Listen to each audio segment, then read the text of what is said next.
Welcome to this joyous event. It is the privilege of the University of the Free State to welcome all our graduates with their relatives and friends to the ceremony. In order to maintain the solemnity of the program, you are requested to take note of the following. Please rise as soon as the procession enters the Kali Human Center. Please do not move around during the program to take photos. An official photographer will be taking photographs of the ceremony. No video recordings may be made. A videographer contracted by the UFS will be recording the ceremony. Please refrain from actions such as whistling. Please switch off your mobile phone now or activate the silent option. We shall try to ensure that the ceremony proceeds in a dignified manner without allowing it to continue for too long. Therefore, please do not leave the auditorium before the proceedings have ended. At the end of the ceremony, after the singing of the national anthem, please remain standing until the procession has left the stage. Thank you for your cooperation and support. Enjoy the special event with us.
to welcome all our graduates with their relatives and friends to the ceremony. In order to maintain the solemnity of you are requested to take note of the following. Please rise as soon as the procession enters the Kali Human Center. Please do not move around during the program to take photos. An official photographer will be taking photographs of the ceremony. No video recordings may be made. A videographer contracted by the UFS will be recording the ceremony. Please refrain from actions such as whistling. Please switch off your mobile phone now or activate the silent option. We shall try to ensure that the ceremony proceeds in a dignified manner without allowing it to continue for too long. Therefore, please do not leave the auditorium before the proceedings have ended. At the end of the ceremony, after the singing of the national anthem, please remain standing until the procession has left the stage. Thank you for your cooperation and support. Enjoy the special event with us.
Good morning, ladies and gentlemen. By virtue of the power vested in me as Chancellor, I hereby constitute this congregation of the University of the Free State for the conferment of certificates, diplomas, and degrees in the Faculty of Education. I therefore confer certificates, diplomas, and degrees on all the candidates that the Dean presents to this congregation. In addition, I hereby confer certificates, diplomas, and degrees on all those whose names appear in the program, but who are not present here today. I'm going to deviate from the usual script because, and I'm compelled to do so, by some of the things that have been happening in our country in the last few weeks, in the last few days, starting in KZN and into Gauteng and Johannesburg and Benoni, where our fellow citizens have decided that all the ills in their lives are caused by those who happen to be unfortunate enough to have been forced out of their countries and to flee and to come and take refuge in ours. It's been called xenophobia, it's been called Afrophobia. There's an inhumanity about it that has to have all of us as South Africans, decent people that we are, to feel ashamed to be South African. Because we are now the country that wants to chase out those whose circumstances have forced them to leave the comforts of their own nations and to come and join what they believed was this wonderful new African country.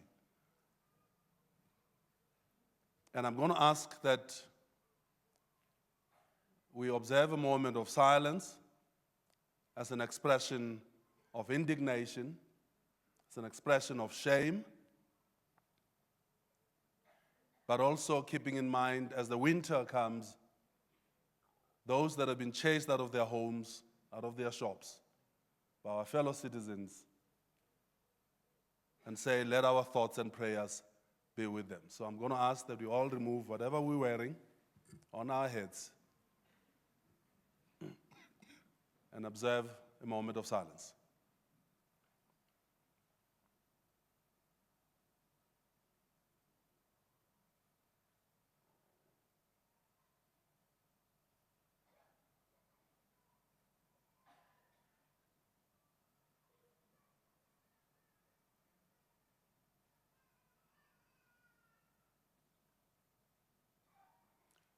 Please be seated. Thank you.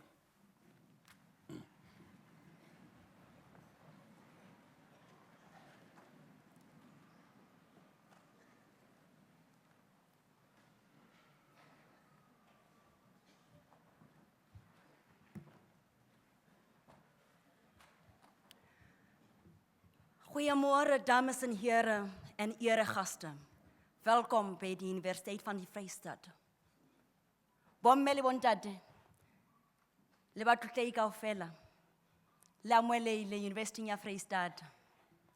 Ladies and gentlemen, our special guests, welcome to the University of the Free State. Today we are celebrating, and we are celebrating excellence. And I want to welcome the graduates warmly to this session. And I want to say to you, enjoy this moment. As you walk across the stage, feel the moment in your heart. And remember that it's just but a stop to celebrate, and there's more to do going forward. A special welcome to Dr. J.F. Els and colleagues from the Department of Health in the Northwest. We are honored for you to join us in this session. To the parents, grandparents, family and friends, thank you very much that you are here to witness this moment with us and celebrate. This is your moment too. I also want to welcome colleagues who are on duty with me this morning. We've been on duty the whole week, starting with the Chancellor, Dr. Khotsomogele, the Vice Chancellor, Professor Jonathan Johnson, the Acting Registrar, Dr. Sareki Brousseau, to all the deans who are here and the representatives of deans, to the academic staff, to the support staff, especially from Student Academic Services. Thank you very much for making this moment special for all the graduates. Ladies and gentlemen, we have photographers that are accredited by the university inside the hall right now. However, there are places on campus where a space is allocated for those photographers who are on freelance basis. And because they are not accredited by the University of the Free State, we do not take responsibility for the quality of the photographs. There's one other note that we need to make on a serious note. As we celebrate, it's important to be considerate. In celebrating, we have to make sure that each family has an opportunity to celebrate. Now, there are 3 things to note, and for those who arrived after the pre-ceremony announcements were made, I would like you to go to page 2 of the graduation program. On page 2, there are 3 things we need to note. 1, when names are announced at the podium, it's very important for the graduate to hear and the family to hear. We are here today because we want to hear that name being called. And we want to give every family an opportunity to celebrate. Now, just to make it clearer for you, when the name is announced here, we have an opportunity to celebrate and ululate from the podium here as the graduate walks right up to the red stool in front of the Chancellor. And then the next name is called. So it's very important to make sure that each family has got that opportunity to celebrate. The second part, we will highly appreciate if we remain seated right through the ceremony, as moving around at times disturbs the proceedings. Only in emergency cases that we can move around. But we really plead that we remain seated. This is a long session, and we should also avoid whispering, because the minute one person begins, the whole hall ends up whispering to one another. But yes, we are still celebrating. The third point, our cell phones. I remember there was a time when we lived without cell phones. This is that special moment that requires us to switch off our cell phones. So those are the 3 things we must remember throughout the ceremony. And at this point, I would want to give the Vice Chancellor an opportunity to mark this special moment.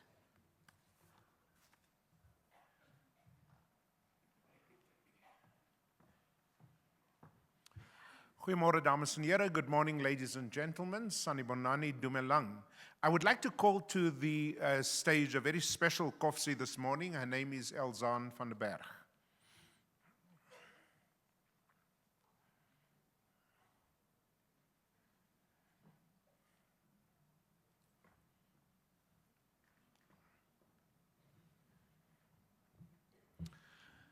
Now, this is a very special day for Elzaan because she will shortly be receiving her Bachelor of Education degree in the foundation phase. And she has been here the entire week of graduation ceremonies. This is the 7th of 8 ceremonies to be held this week. And she showed up here because we want to, as COFSIs, recognize students who achieve, particularly students who are regarded as having disability. Now, in 2014, Elzaan won the Miss Deaf South Africa competition. She believes that deafness and deaf culture should not constitute a disability, provided we offer an education that works in that direction. So, for example, she works with hearing parents who have deaf babies and teaching them how to do that in a way that in fact elevates the dignity and the capacity of those young people to learn. And so I am delighted that we can today, as we have done all week, recognize our students with disabilities, but also our students with capacity. And this is this wonderful young woman here today. Now, on Monday night, my wife and I spent some time with Elzaan at Shimla Park when we overwhelmed the poor team from Northwest University in the Varsity Cup Rugby. Thank you very much. And two things became clear to us. First of all, as you can see, she's a stunningly beautiful woman. But what you will not see unless you know her is she is also, as they say in Free State English, a ordentliche mens. And that makes her very special. She's on her way to Prague in Europe, where she will compete in and win the Miss Deaf World competition. Give her a round of applause, please.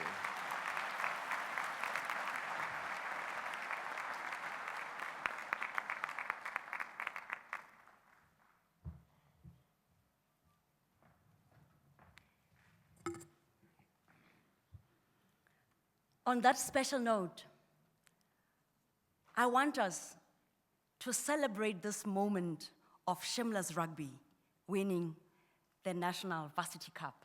Can we hear that round of applause again?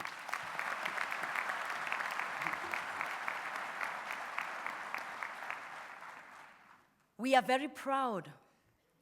And this afternoon at 12 until 1 at the Red Square, the Roy Plain, in front of the main building, we will be celebrating the achievements of our 3 teams: rugby, COFSI netball, and COFSI tennis. All these 3 teams won the National Varsity Cup, and we are very proud that it's our students.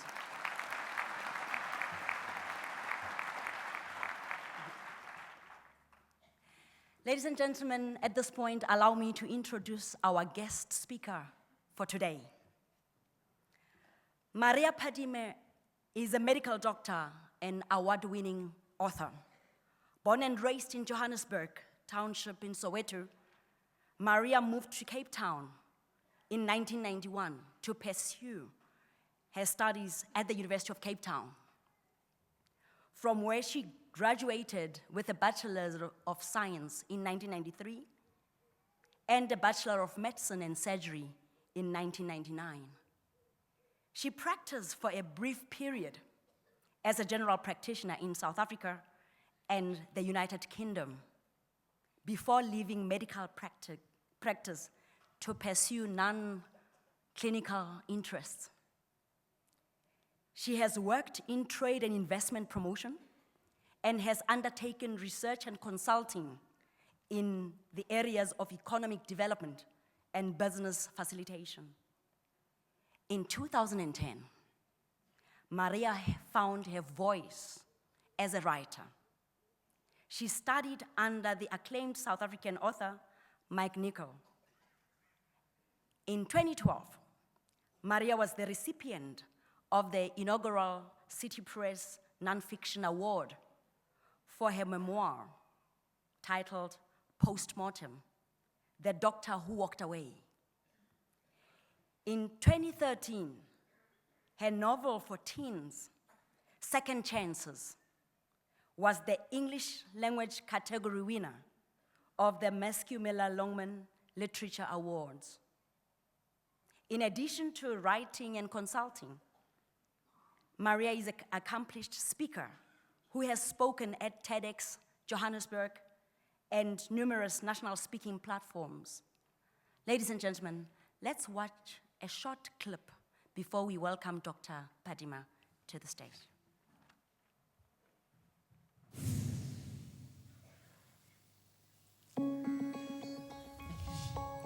I was born in the Johannesburg township of Soweto, the younger of 2 children.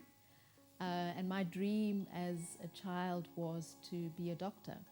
So I loved school, I loved to learn, and I worked very hard. And I got into university. I was very proud of myself for doing that. And in 1999, I graduated from the University of Cape Town with a medical degree. And it was a fantastic achievement for me. But soon after that, when I started practicing medicine, I realized that I wasn't where I wanted to be. So after just 4 years of working as a doctor, I decided to change course, to leave medicine behind and to try and create something new in my life. What followed was a very difficult journey of trying to find myself, what I wanted to do, how I could reinvent my life. And I did, for a long time it was a case of hit and miss until I found my voice as a writer. And at the end of 2010, I decided this is what I wanted to do. And I have since developed a second career, quite successfully so, as a writer. When I graduated from medical school 15 years ago, I was set.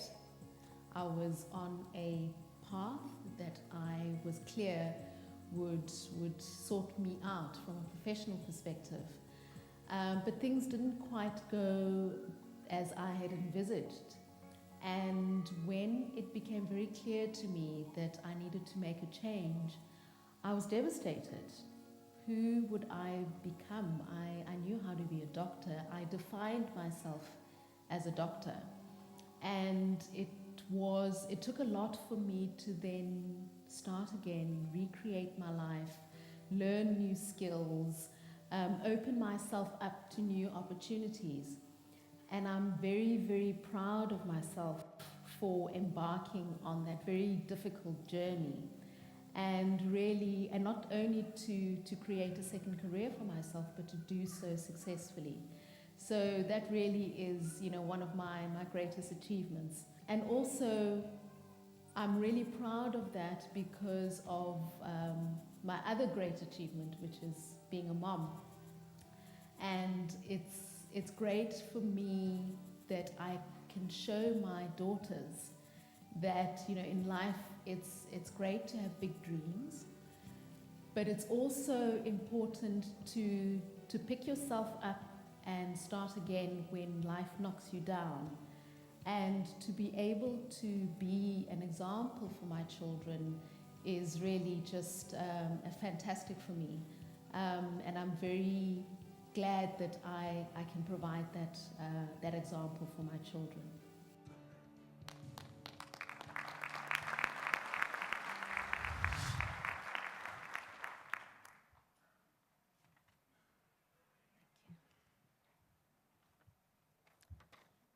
Good morning, ladies and gentlemen. Dumelang bomme le bontate. Goeiemôre dames en here. And a very warm greeting to the graduates this morning. Can you feel it? Can you feel the restlessness, the tension in the air, the undeniable sense that the world is falling apart? Aeroplanes are falling out of the sky. Statues are falling from some of our academic institutions. Every other day, there is news of yet another atrocity committed by a fundamentalist group. And now, of course, we have this flare-up of the horror of xenophobic violence, particularly in KZN. In many ways, the world as we know it really is crumbling. Financial systems, political orders, social structures are falling apart. Yes, our world is really falling apart. But you know what? That's a good thing. Because from the ashes of that ego-driven, competitive, and often destructive world order will come something new. And you, class of 2015, can be the agents of that much-needed change. I thought I could change the world. When I was at medical school, I was sure that I would cure all my patients and that I would bring an end to disease. I was idealistic and enthusiastic. So imagine my disappointment when my lofty ideals came crashing down around me. I remember very clearly the day I realized that my dream was dying. It was on a Saturday night, and I was working at a community health center in the Cape Town township of Khayelitsha. I was on call, and typically for a Saturday night, it was pretty hectic. I worked with another doctor on call, and together we saw dozens of patients through the course of the night. Most of them were drunk and injured in some way. Most of those injuries weren't very serious. There were stabbings, beatings, a few superficial gunshot wounds. All that most of these patients needed once we'd assessed them was pain relief and dressings or stitches to their wounds. Admittedly, there were a few serious cases. We'd be alerted to them by the sound of a stretcher being wheeled at high speed down the corridor, and my colleague and I would drop whatever we were doing to attend to them. Once we'd stabilized them, we'd refer them on to secondary and tertiary level hospitals for further management. There were a few of those serious cases we couldn't save. One of the patients we did manage to stabilize was a man in his early 30s. He was brought in at around 3 in the morning with a stab wound to his back. The knife had penetrated quite deeply into the fleshy muscle just below his right shoulder blade, so he'd bled profusely. And our priority on first seeing him was to stop the bleeding and to rehydrate him. It was especially important to rehydrate him because he was extremely drunk.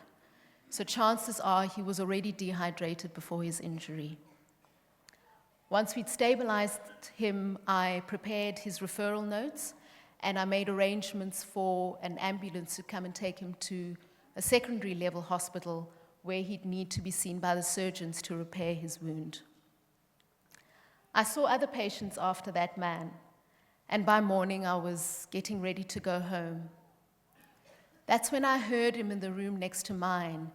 He was shouting at one of the nurses and swearing at her. "I've been left here to die, I've been left here to die," he kept shouting. And he didn't seem to believe her when she told him that he'd already been attended to. So I went to intervene. I tried to talk some sense into him. I even showed him where I'd made my notes in his folder. But he wasn't interested. He was having none of it. He continued to shout and swear. So I walked away to go and finish off my handover notes. I'd forgotten all about that man when I left the hospital later that morning. I'd been up all night, so my mind was on getting home, taking a shower, and going straight to bed. But just as I was driving out of the hospital gates, I saw him again. He was standing across the road and he was trying to wave down a taxi. He wasn't wearing a top, and I could see that the dressing that we'd applied to his wound was soaked with blood. He'd clearly just stormed out of the hospital in a huff. My first instinct was to want to run to him and convince him to come back because he really needed to be in hospital. But I didn't do that. Instead, I sat in my car and I watched from a distance. I watched as taxi after taxi passed without stopping. And each time he would shout after it and wave his arms frantically. Eventually, a taxi did stop. He got in and it drove off. That's when I engaged my gears and resumed my journey home. Now, I remember that scene like it was yesterday, though the reality is it happened more than 10 years ago. But it stands out so vividly in my mind because it represented a moment of clarity after months of confusion and indecision. I knew in that moment that it was time to leave medicine. After all, what kind of doctor drives away from a patient in need? I had failed. Here I was, a young, talented doctor from Soweto, and my dreams were lying in pieces in front of me. So I left medicine and I shut the door firmly behind me. I wanted to make a fresh start and to hopefully forget this foolish notion that I could actually make a difference. But medicine wasn't done with me yet. I was haunted by the huge decision I'd made. And over I kept asking myself, what happened to those lofty ideals? What happened to that young woman who wanted to change the world? Had I really failed? We are all so terrified of failing. Our whole lives we are taught that failure is for losers, and that if we want to make it in life, we must avoid failure at all costs. But is that really true? Because ask any truly successful person, and they will tell you something quite different. That failure isn't about losing it all. Rather, it's an indication to go back to the drawing board, to think again, to make some adjustments. I went back to the drawing board 8 years after I left medicine. I went back and I interrogated my experiences and my decision. I put the experiences of my medical training and practice under the microscope, and I asked some pretty uncomfortable questions of myself and others in the healthcare system. And out of that inquiry, I got to see that my experiences weren't unique to me. There were many other doctors who had experienced the kinds of challenges that I had faced. And very importantly, I got to see very clearly that there is a deep dysfunction in the way we practice medicine and deliver healthcare in this country. I packaged this inquiry in the form of my memoir, and my story has shone a light on the challenges in the health sector and the impact that they have on the people who work in it. It's as if my story has cracked open a wound that's been festering for years, but wasn't being attended to because no one wanted to admit that it was there in the first place. So at last we are talking and we are asking some important questions of ourselves. And more doctors are speaking up about their experiences. And I'm clear that we've made a critical step in healing healthcare and those who work in it. Now, did I know that my work would have this kind of impact? Of course not. Do I know where it will lead? Not at all. But you see, that doesn't matter. What matters is that I dared. I risked myself, and I ventured back into territory I thought I had left far behind. What will you dare to do? What are you willing to try and fail at? Because the qualifications that are being conferred on you today are not just pieces of paper attesting to how you spent your time at university. You are being given an opportunity to make a difference, to cause change in your particular area of focus, and to help to heal this very broken world of ours. It isn't easy, I can promise you that.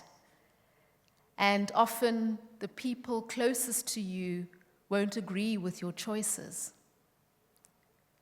But remember this: the reason you are on this planet is yours alone. Your purpose is given to you alone. And at the end of your days, you will ask yourself whether your life has been worthwhile, and only you can give that answer.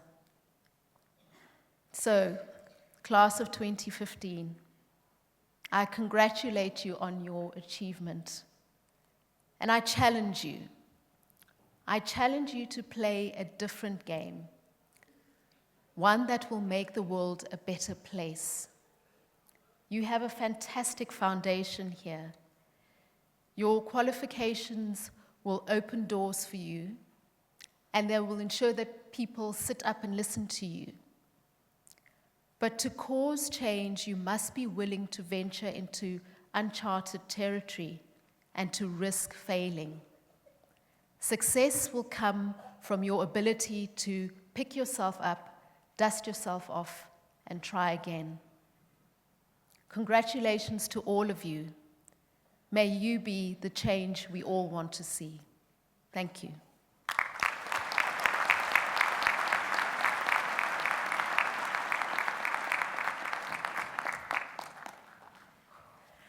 Thank you very much, Dr. Padime. Thank you very much for the message, and all the best with your journey forward. Ladies and gentlemen, another round.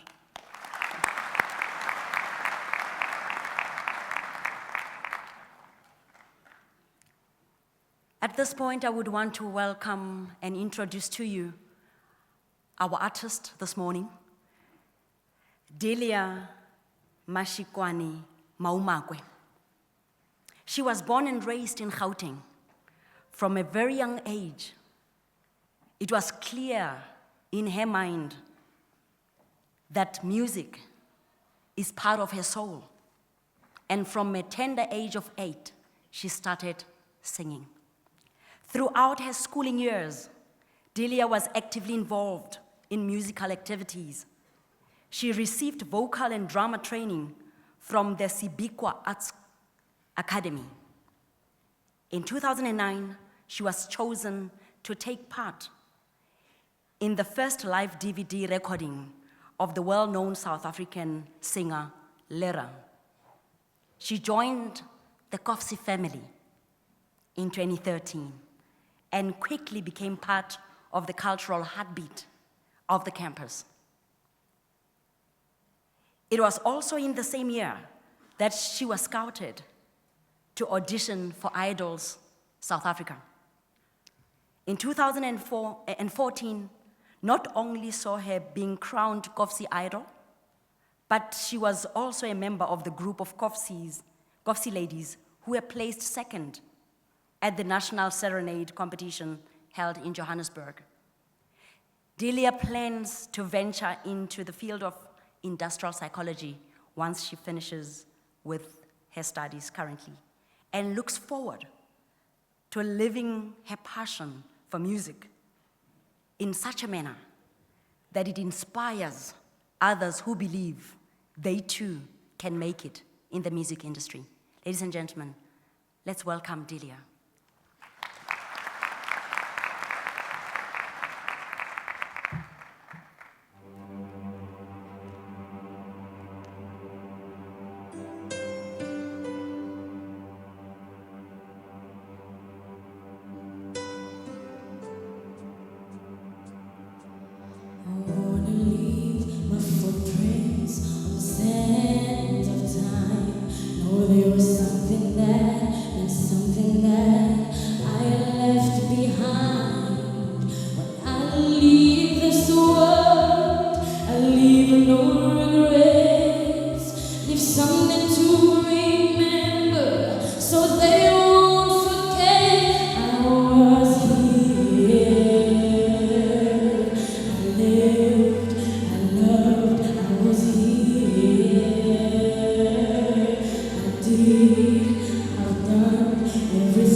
Ladies and gentlemen, we said we're celebrating excellence, and at COFCs, there's a lot of talent. Another round of applause.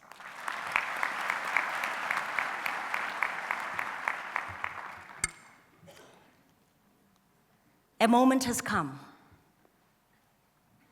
And at this point, I would want to call upon the acting dean of the Faculty of Education, Dr. Boitumelo Moreng, to present the candidates for certificates, diplomas, and degrees in the faculty. Over to you, Doctor.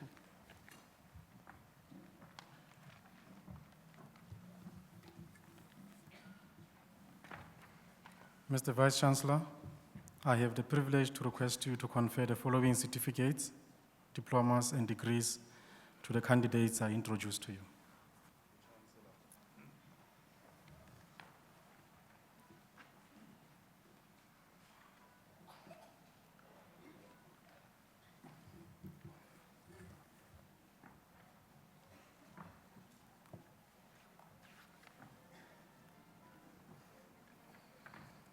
Postgraduate Diploma in Education, Nachratsa Diploma, and Opvoedkunde.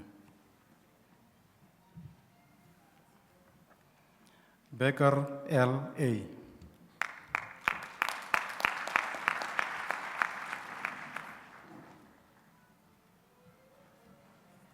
Postgraduate Certificate in Education, Further Education Training Phase, Nachratsa Onderwijs Certificate, Further Onderwijs en Opleidwijze. Anandel J. And the certificate with distinction. Acha A.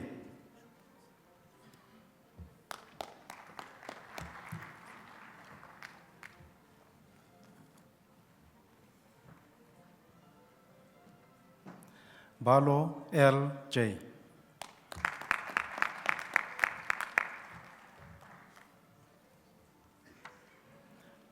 Boshoff C.M.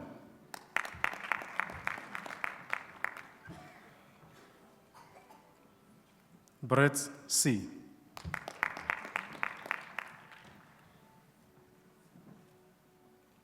Boame I. And the certificate with distinction. Campbell C.A.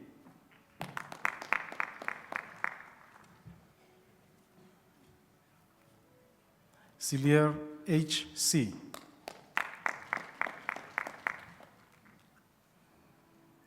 Kotie M.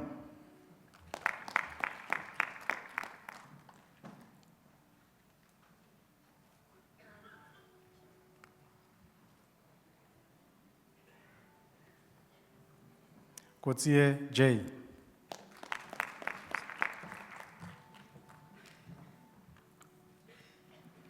Daisel M. and the certificate with distinction and the certificate Medlock.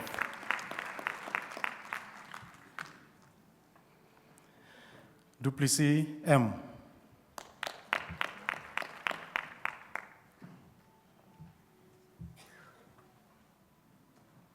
Fernandez JMM.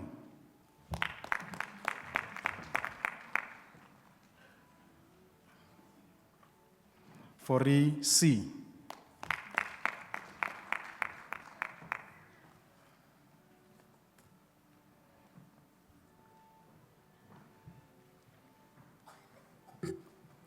Fori N and the certificate with distinction and the certificate Medlock.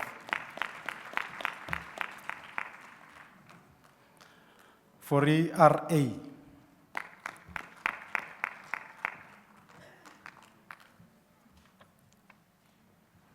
Fredericks L. and the certificate with distinction and the certificate Medlock.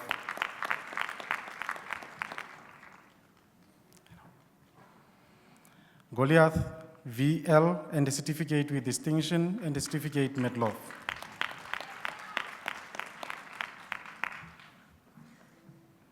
Gordon R.N.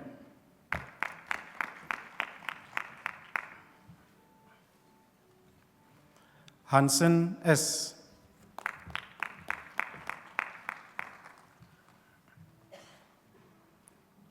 Hoffman Hanamari.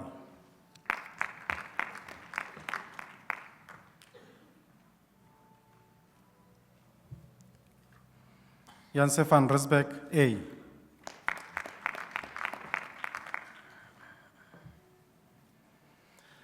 Khwadi, M.A.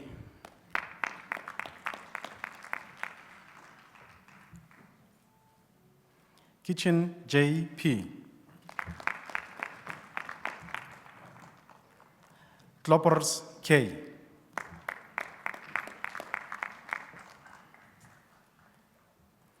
Landman, I, and the certificate with distinction and the certificate Medloff.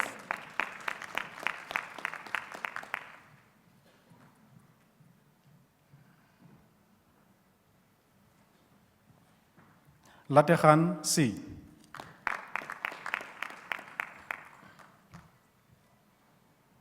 Locke, A, J.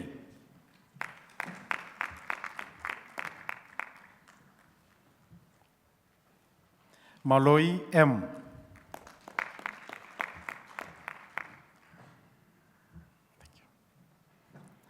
Maseko, S, G.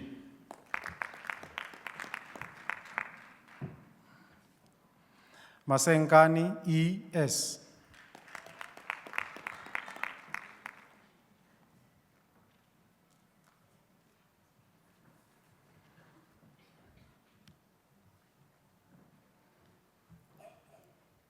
Muzet, L, C.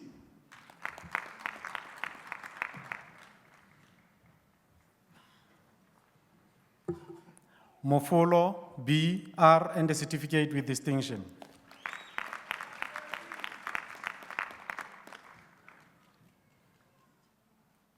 Munyakani, M, C.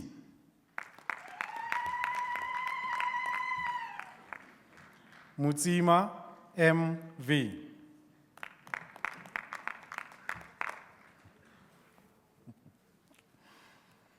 Mutswening, F, P.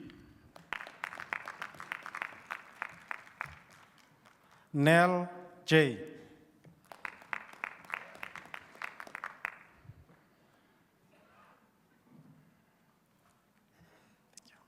Nepe, S, N, C.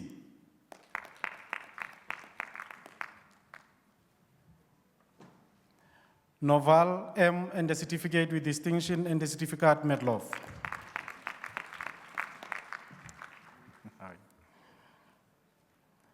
Olkas, M.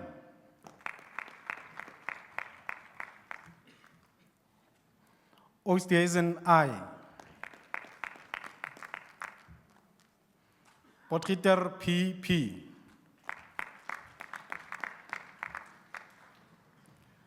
Rodriguez, O. dos Santos, and the certificate with distinction and the certificate Medloff.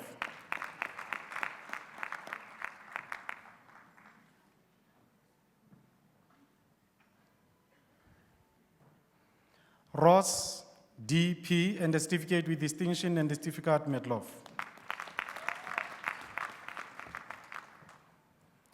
Stein, C., and the certificate with distinction and the certificate Medloff. Thomas, S.T.,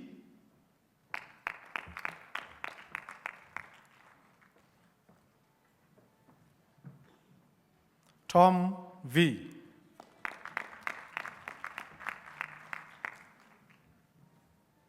Van der Walt, M.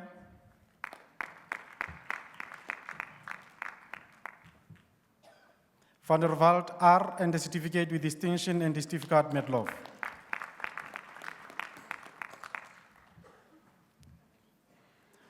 Van Niekerk, C.J., and the certificate with distinction and the certificate Medloff. Van Zyl, C., and the certificate with distinction and the certificate Medloff.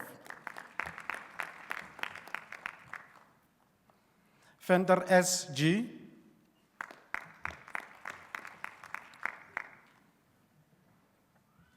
Victor, L.,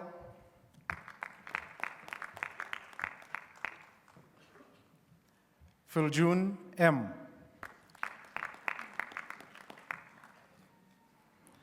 Baccalaureate educationist intermediate phase, baccalaureate educationist intermediate phase.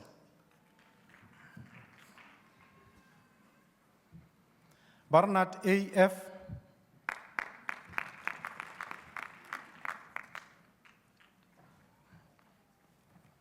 Barnard JH,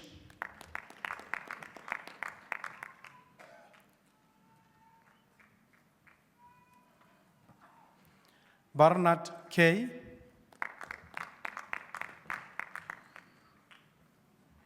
Barnard L,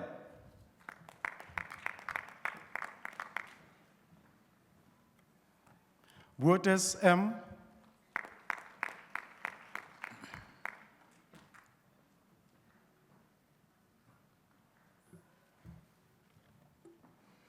Waters SD,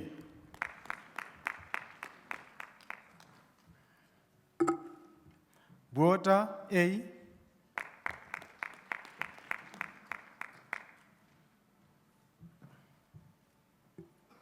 previous M, and degree with distinction and the Graad met Lof.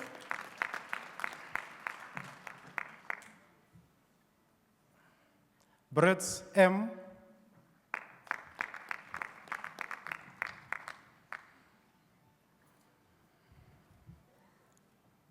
Brown K,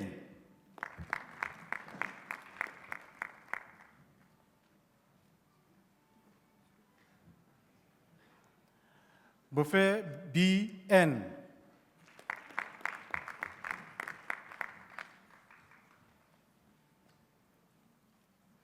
Benevald JA,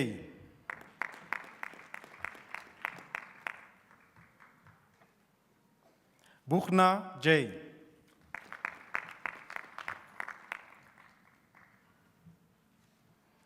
Klassen I,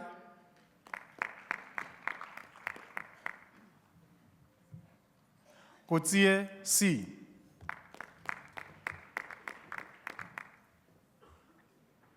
Daniso E.T.,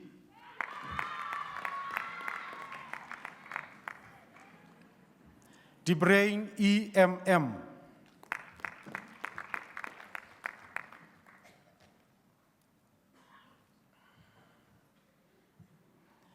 DeCock A.M.,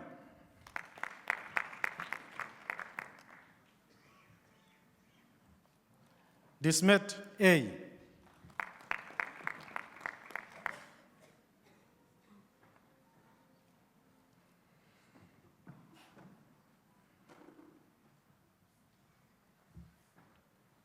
De Villiers R,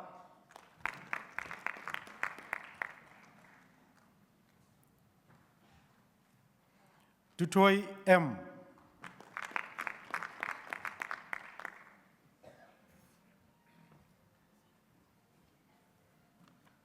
Extian J,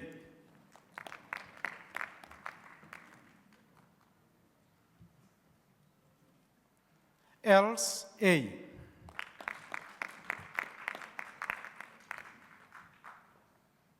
Els Marilis,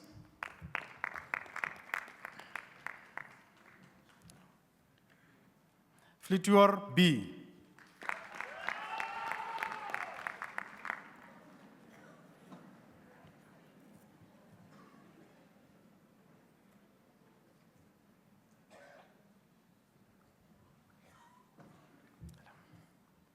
Freeman E.E.,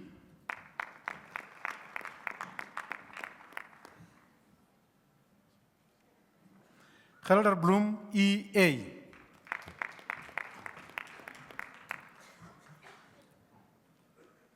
Gillivier K.L.,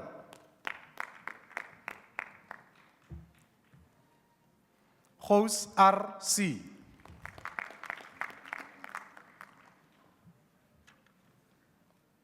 Greef G.H.,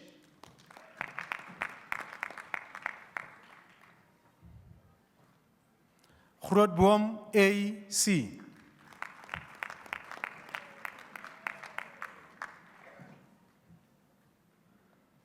Gwai P.S., and a degree with distinction and the Graad met Lof.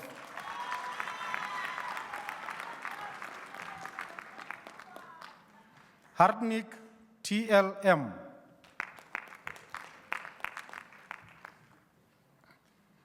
Hoffman C.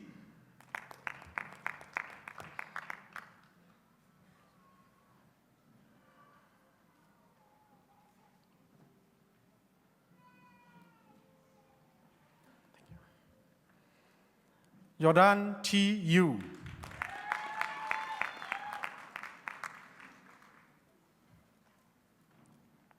Coutris I.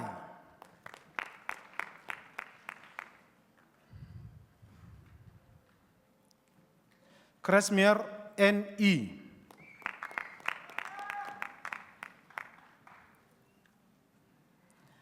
Labuskachne J.S. and a degree with distinction in the Graad met Lof.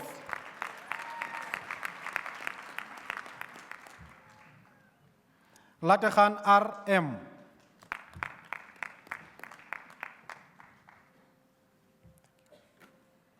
Lebaka M.F.L.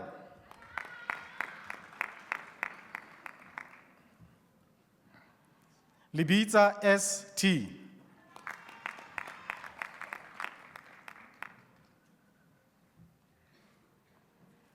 Lemon M.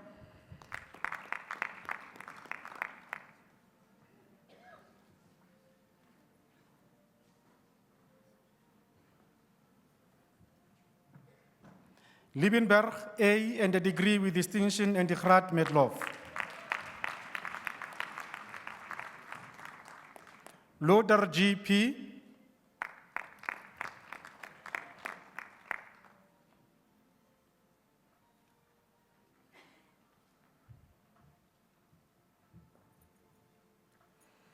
McPherson D.C.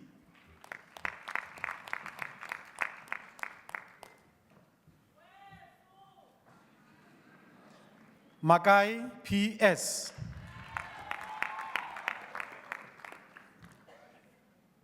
Machele P.C.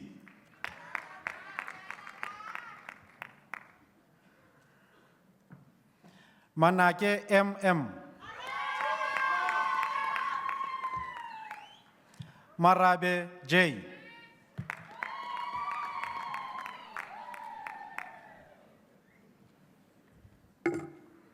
Mare E.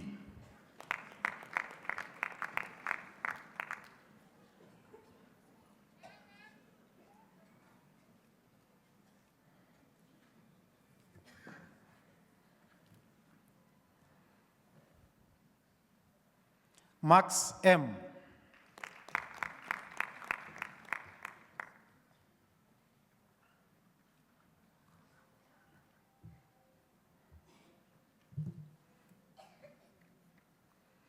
Masondo S.S.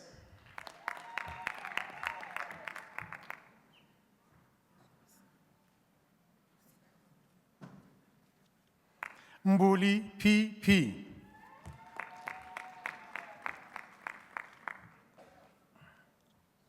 McCock N.E.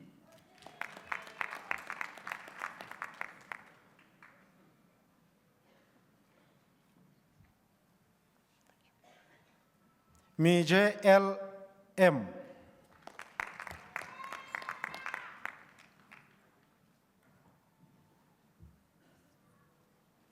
Millet G.E.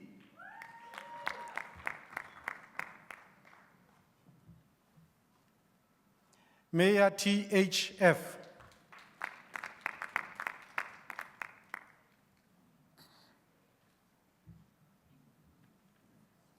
Mjiba S.S.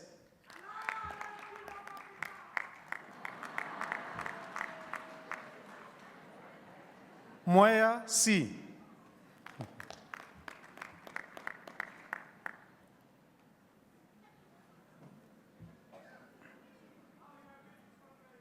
Munokwani M.J.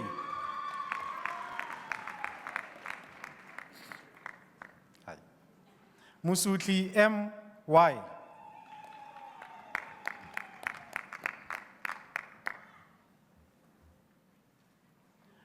Mula M.H.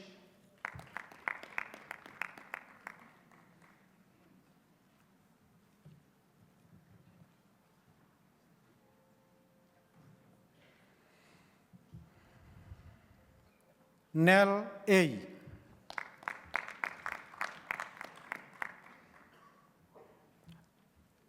Nell M.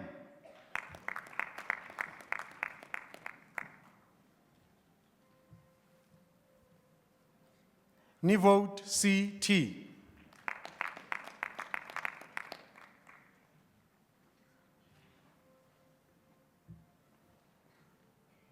Ntlou M.R.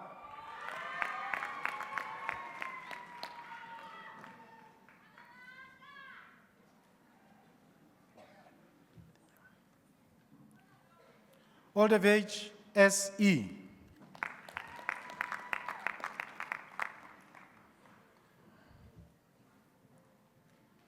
Oliphant L.D.J.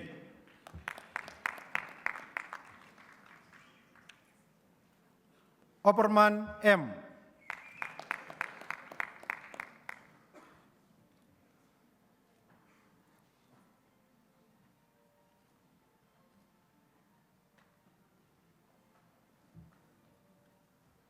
Pinar C.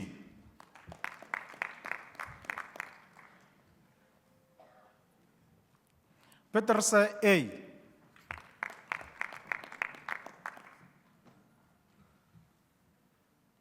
Potgieter W.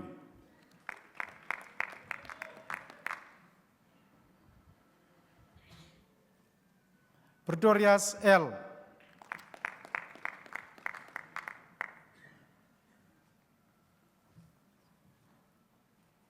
Pretorius S.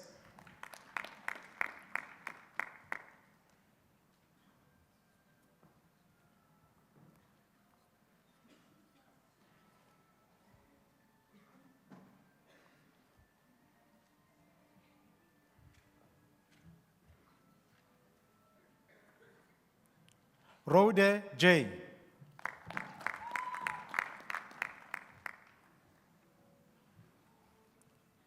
Skippers S.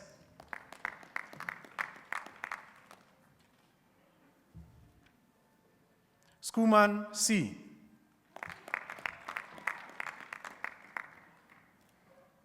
Skete A.R.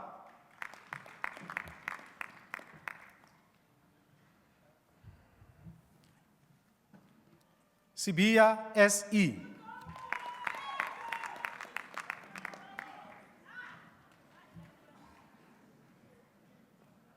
Small M.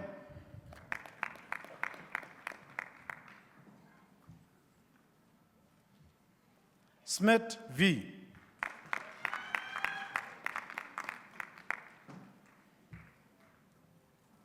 Smith E.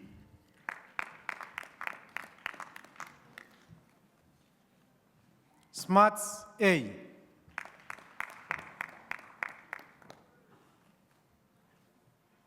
Snyman K. C.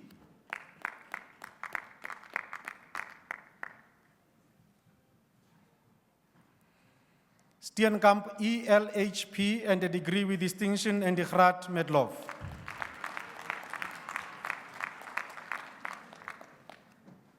Stale N.P.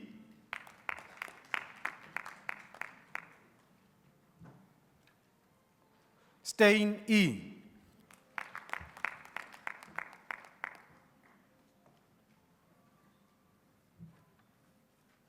Stridom M.R.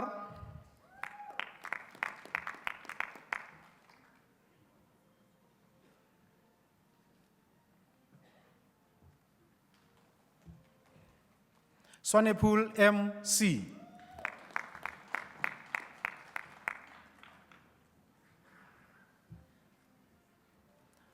Swart P.A.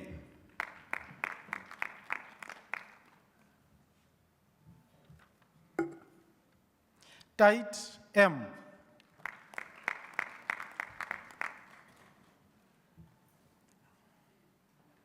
Tsenudi R.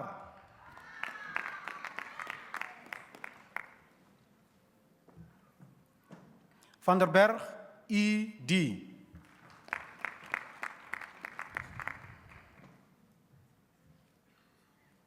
Van der Vever T.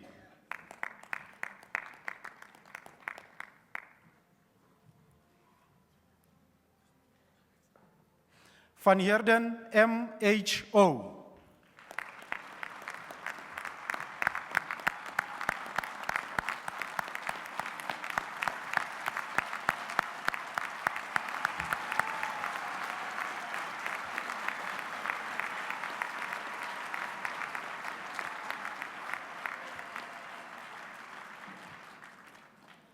Venter J.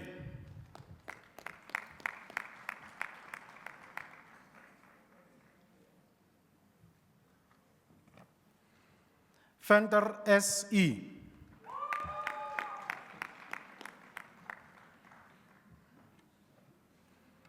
Vermeulen A.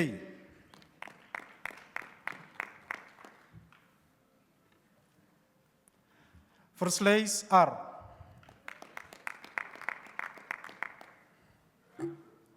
Vlok M.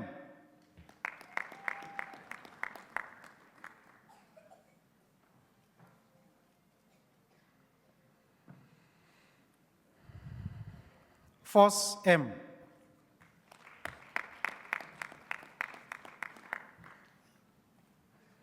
Wasserman H.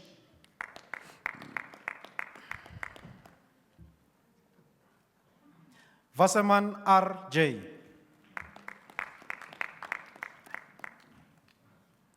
Wheeler B.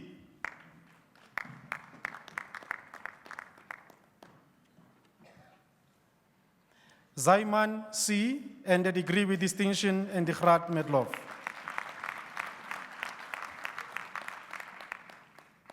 Baccalaureus education is further education and training. Baccalaureus education is verder onderwijs en opleidfase. Africa ICG.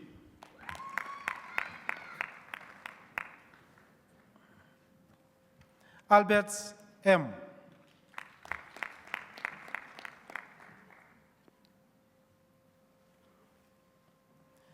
Baker IA.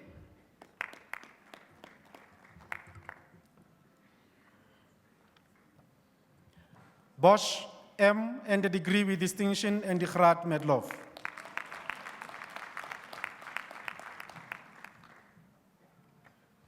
Bosch M.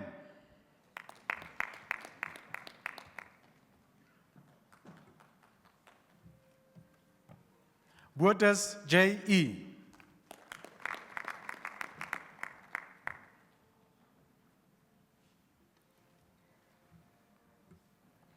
Buota M.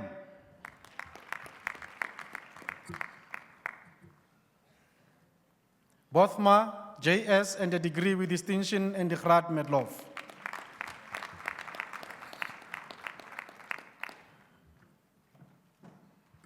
Burger L.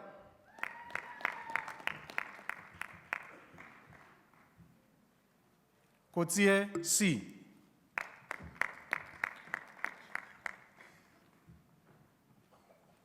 Koetser C.D.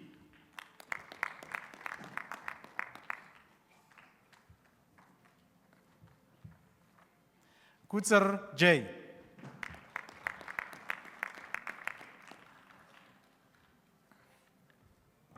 Daliwe N.M.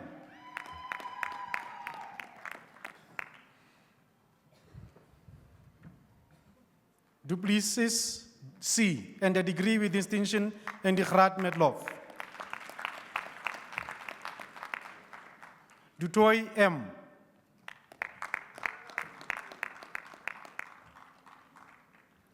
Francis V.I.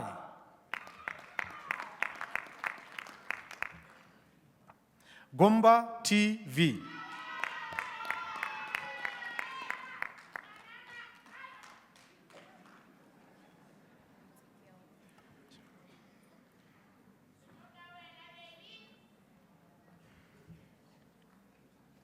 Groenewald C.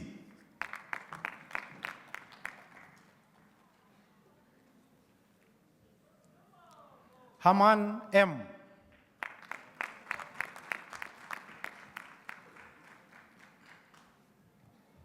Jacobs J.H.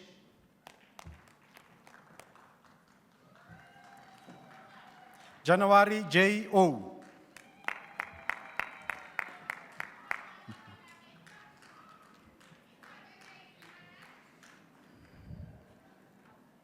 Job DJGV.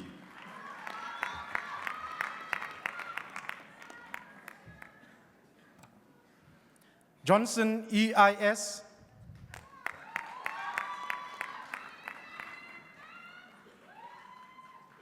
Joubert N and a degree with distinction and the Graad met Lof.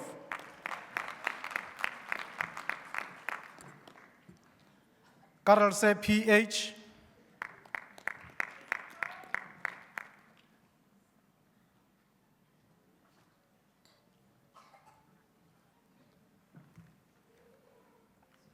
Khojani MD.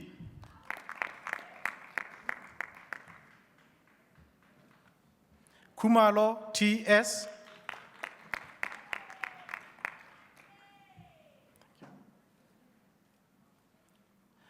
Kruger Louis Stefan.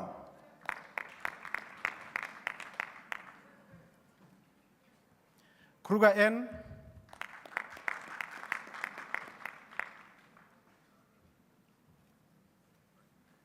Kun SM.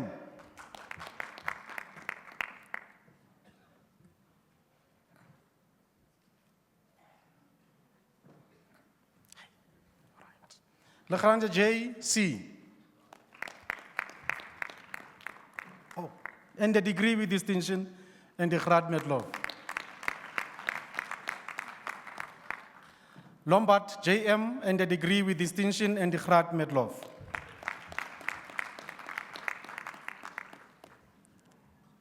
Lodan JS.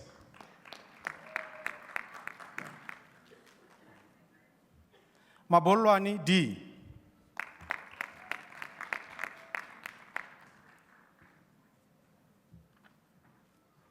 Maretz G.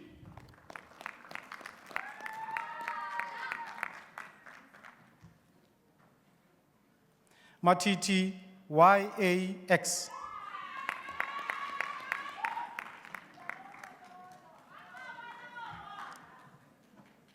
May HL and a degree with distinction and the Graad met Lof.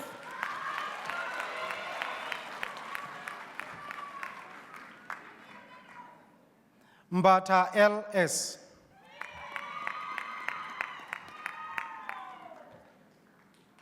Mhlongo PS.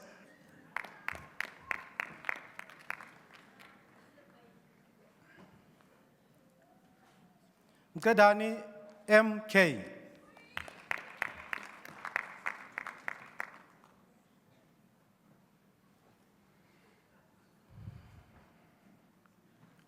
Nombia N.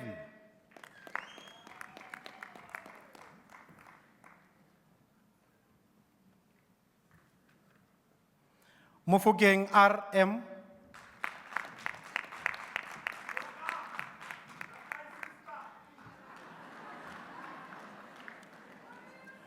Moloi LC.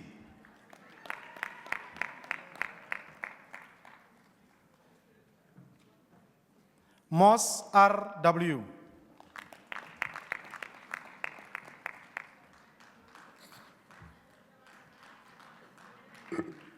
Oliphant J.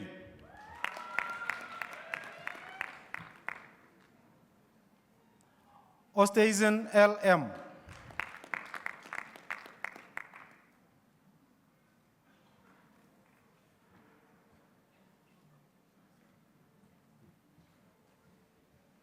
Ostazen M.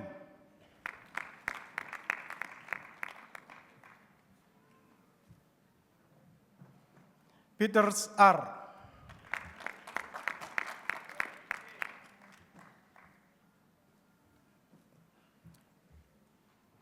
Ponyana AM.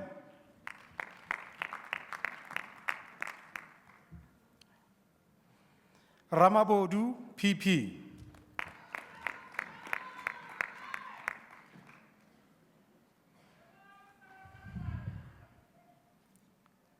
Rodgas D.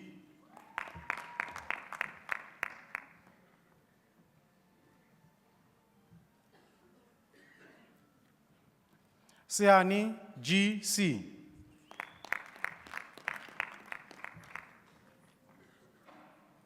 Shao G.M.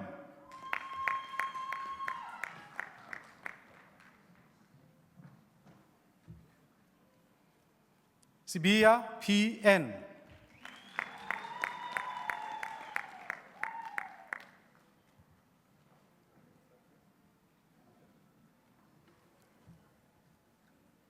Smith M.A.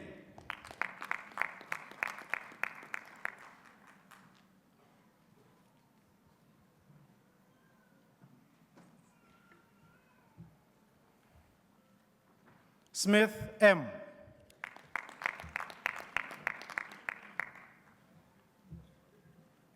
Smith N.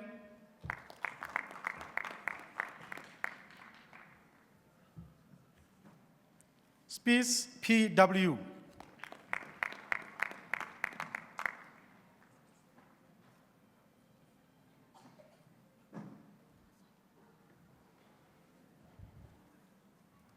Stassen L.M. and a degree with distinction in the Graad met Lof.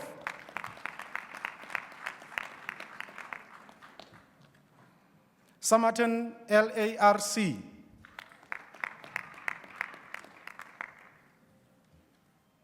Chabalala M.A.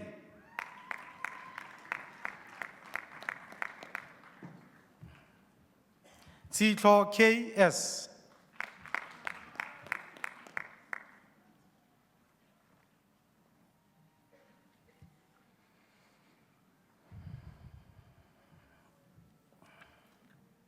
Van der Merwe L.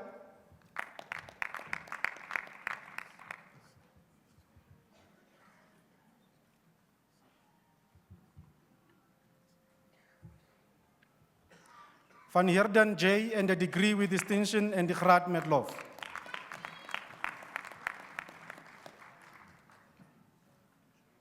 Van Rensbeck C.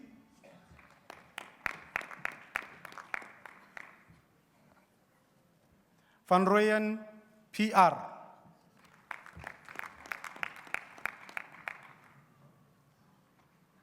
Van Seyl GP.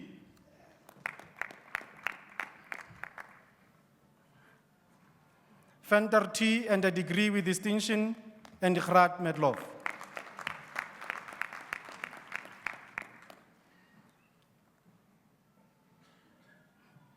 Baccalaureate education is preschool and foundation phase. Baccalaureate education is voorskoolse en grondvlogsache.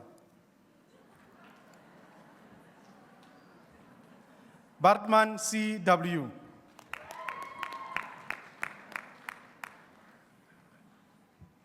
Bartman M.C.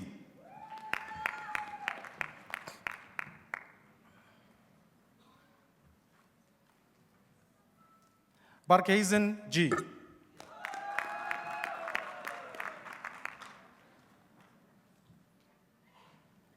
Berg J.M.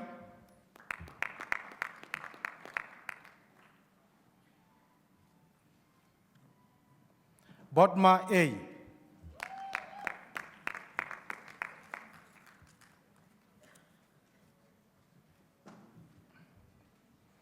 Berger E.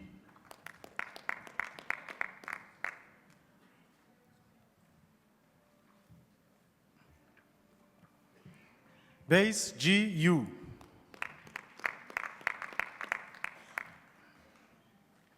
Khalid E.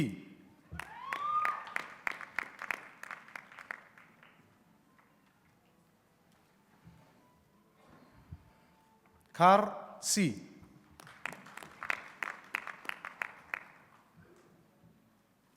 Kar J.M.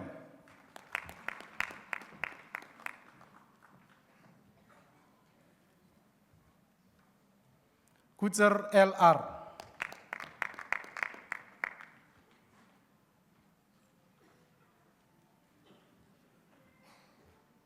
De Vries A.P. and a degree with distinction in the Graad met Lof.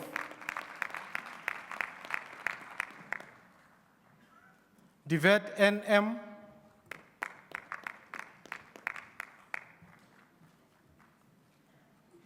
Duplessis E.M.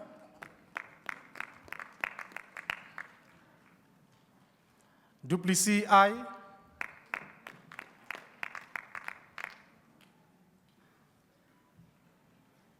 Dutoy CM and a degree with distinction and graad met lof.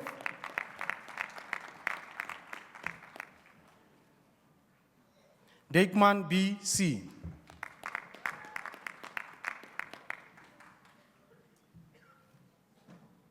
Els C.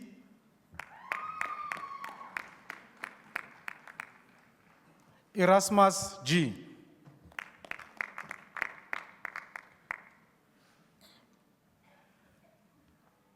Erasmus T.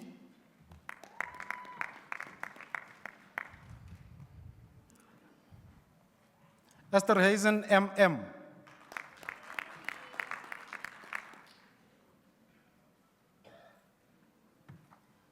Ferreira AM.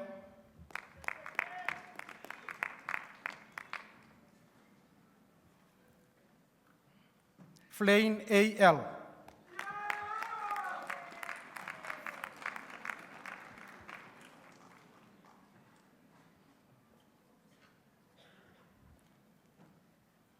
Fori L.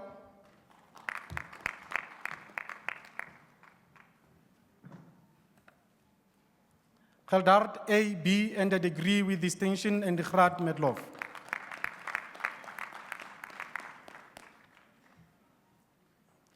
Geswend EP.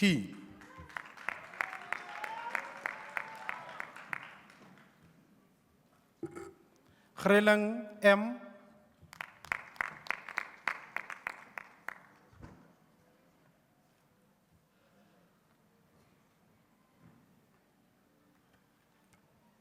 Grijsel M.E.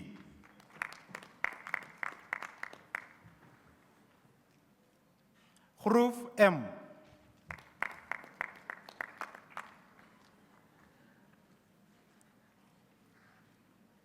Unknown DF and a degree with distinction and graad met lof.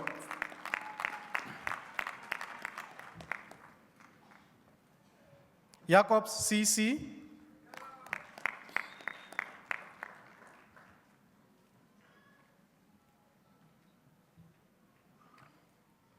Janse van Risberg AA.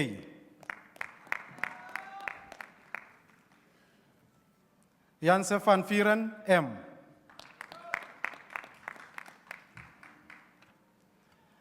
Johannes JAS.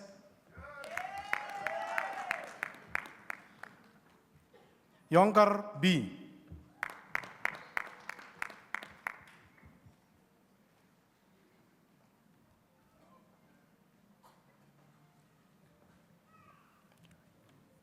Jonker C.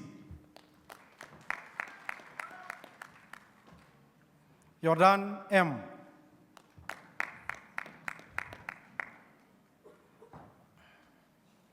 Hubert S.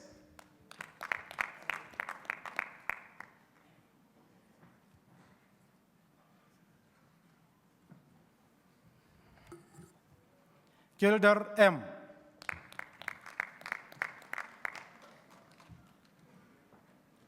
Kruger D.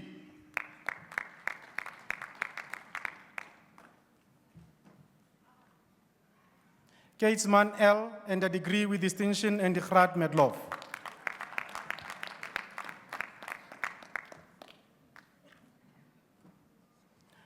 Lu Chin Yao and a degree with distinction and graad met lof.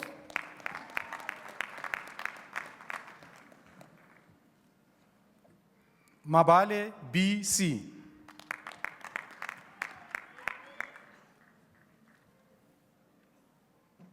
Makua NM.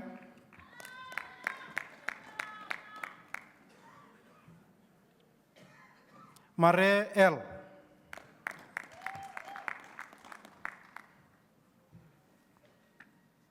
Mare M.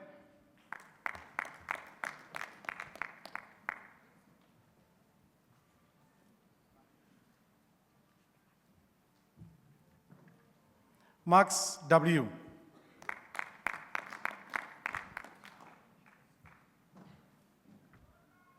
Mare JC.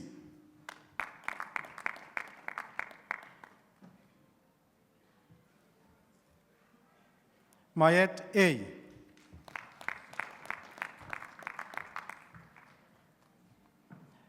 Mayor C.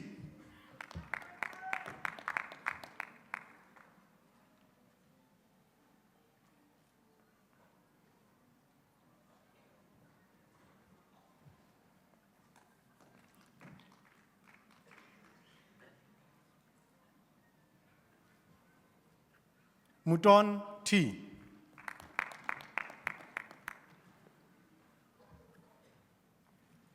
Marais SMC.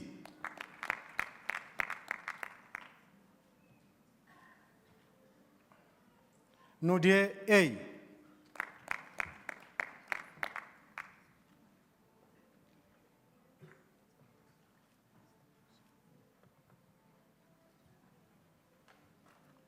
Nell K.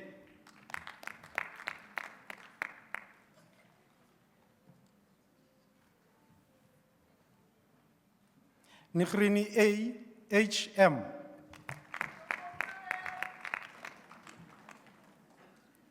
Nuvers F.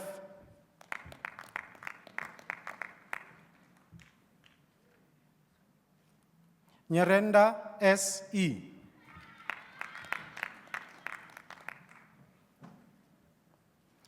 Oliphant HN.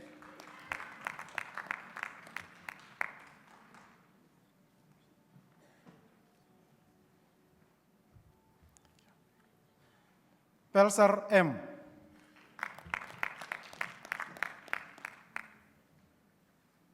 Pinar M.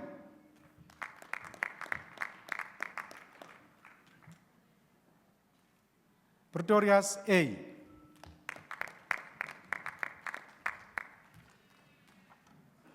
Pretorius MJ.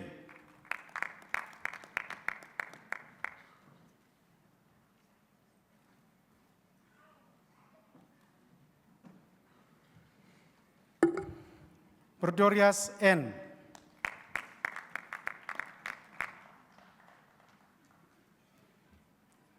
Rajpal A.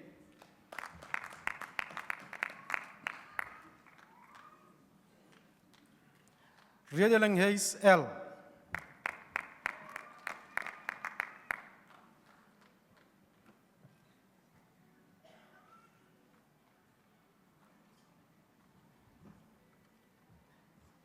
Richard K.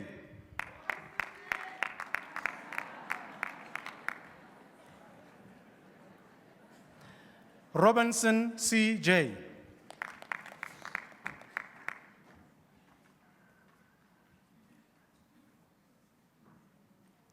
Robinson Y.M.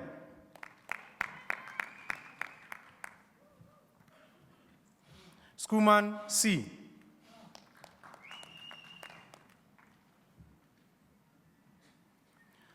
Skumbi W. and a degree with distinction and the Grad Medloff.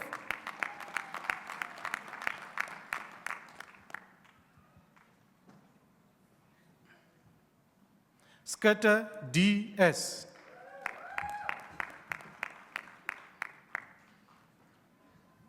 Smith M.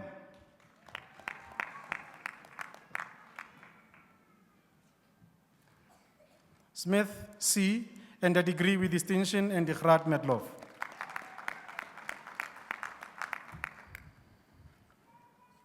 Stridom S.M.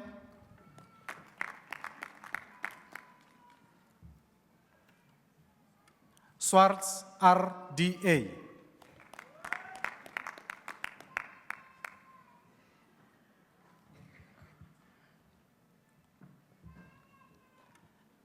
Teku M.B.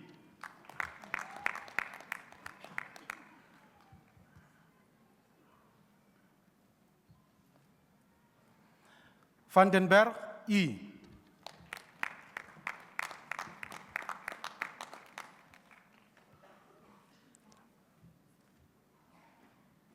Vandenheever A.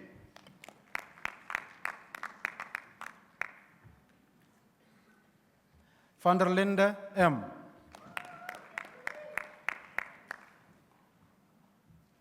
Van der Merwe K.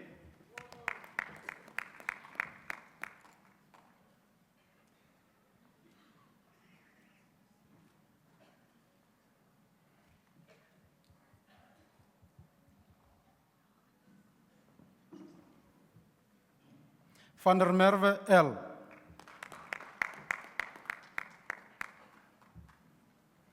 Van der Merwe S.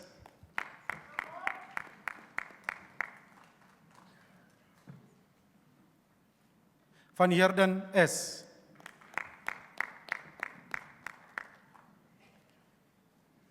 Van Niekerk B.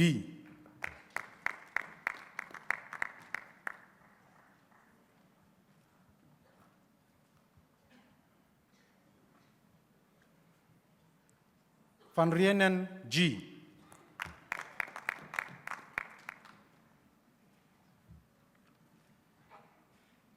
Van Rensbeck E. and a degree with distinction and the graad met lof. Van Schalkwijk L.H.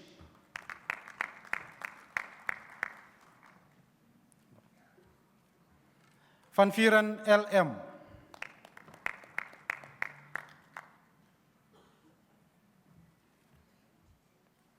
Vlioen J.H. and a degree with distinction and the graad met lof.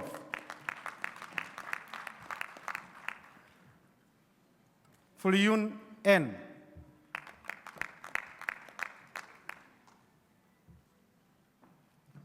Welgemoed S.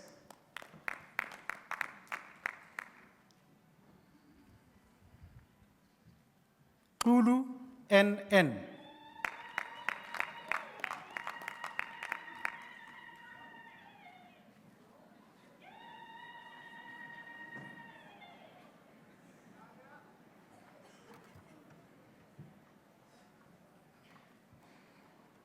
Baccalaureate Educationist Honors, Policy Studies and Governance in Education, Baccalaureate Educationist Honoris, onderwijsbeleid studie en gezagsverhoudingen.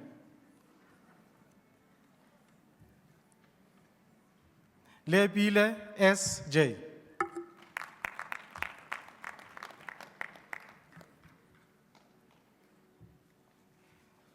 Mofokeng Lehlohonolo Israel.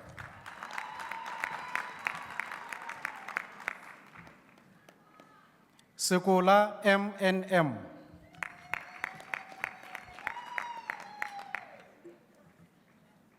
Baccalaureate Educationist Honoris Professional Curriculum Studies, Baccalaureate Educationist Honoris Professionele Curriculum Study. Bangani M.E.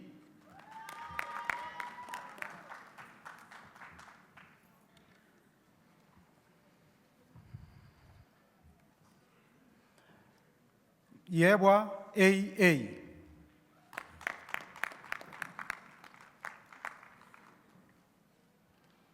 Khotu M.M.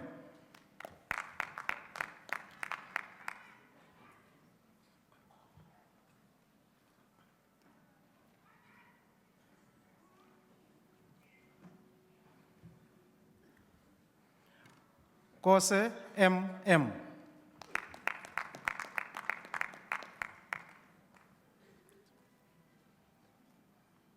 Lebelo T.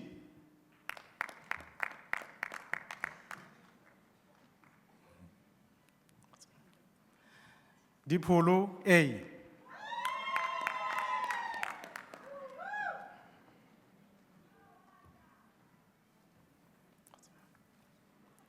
Di sini LN.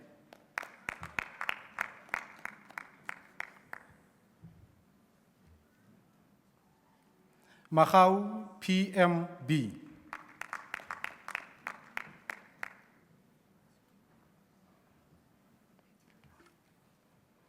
Majoro EL.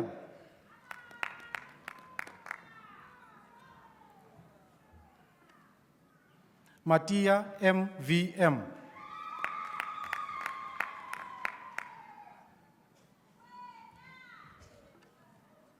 Mohokari DA.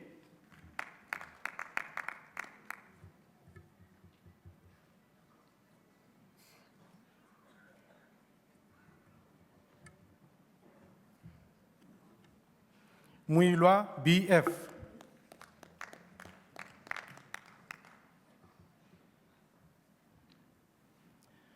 Musifani MJ.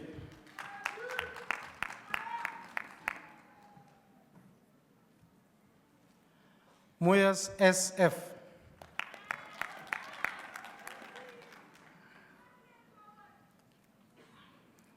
Nteo MD.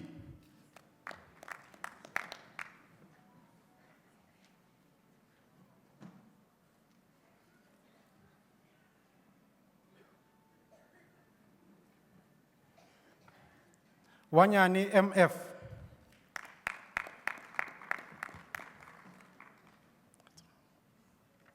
Oliphant OH.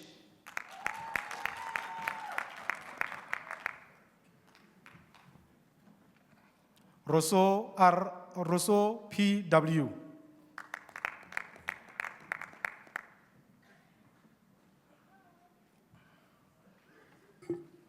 Sichile MJ.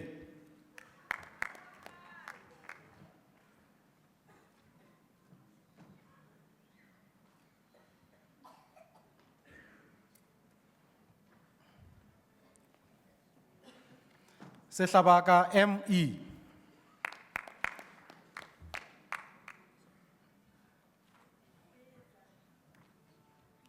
Skele PM.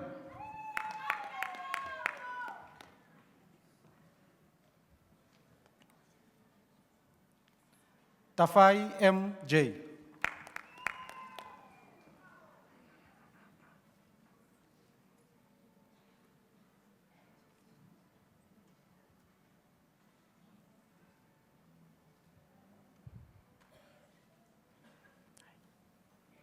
Tejani LE.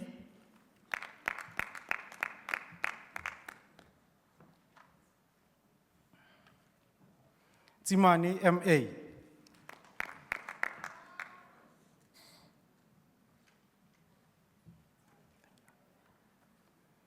Van Wyk KM.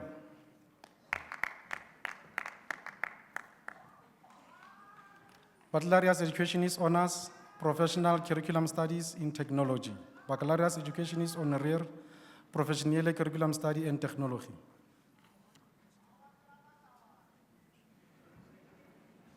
Joseph L. J.H.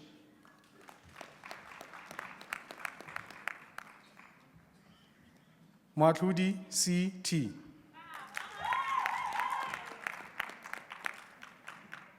Baccalaureate Educationist Honoris, Professional Education Management and Leadership. Baccalaureate Educationist Honoris Professionale Onderwijsbestuur en Leerskap. Anderson L.M.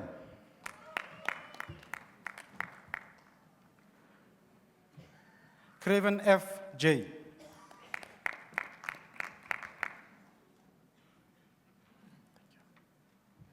De Klerk K.J.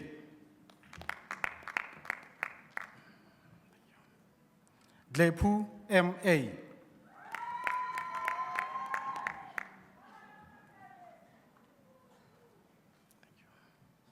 Dubel M.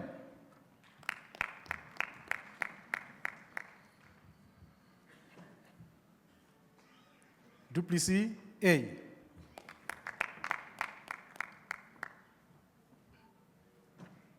Tlabanyani E.B.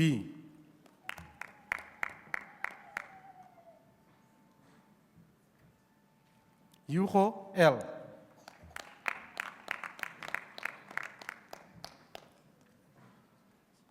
Karedi MJB.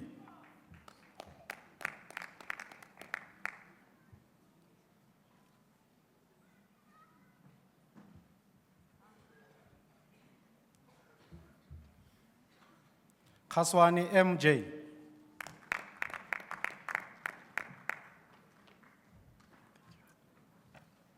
Khotseng KE.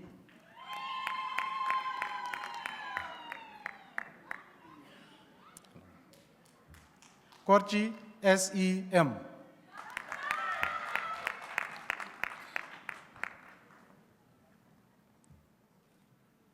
Kotse LS.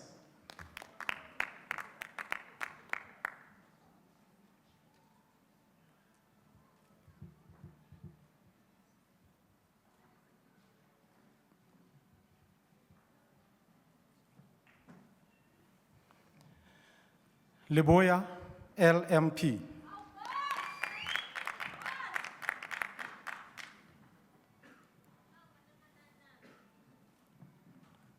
le Hlotha MB,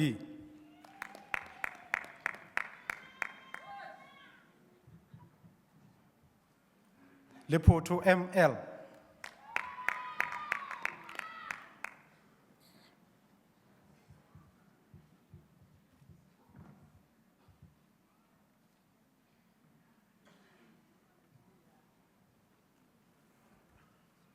Makai BV,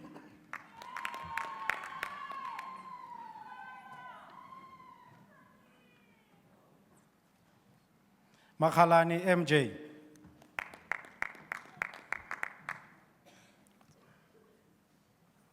Makalepo TA,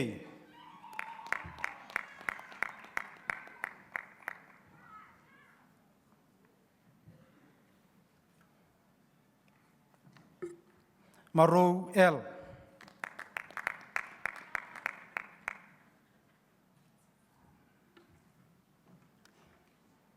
Masilo LJ,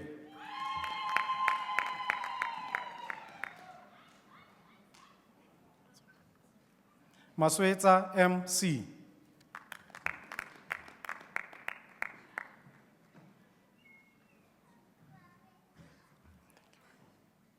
Mfana DB,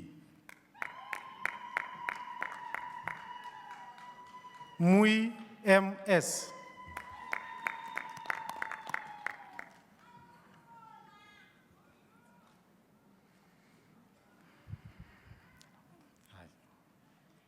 Mubara Z,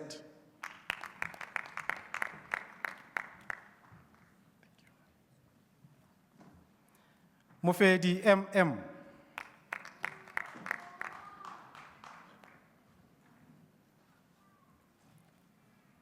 Mutlotsani TJ,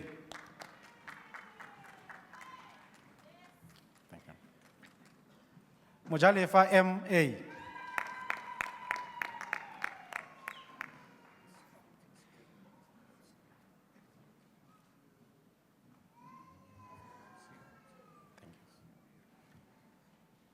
Mukatsi NM,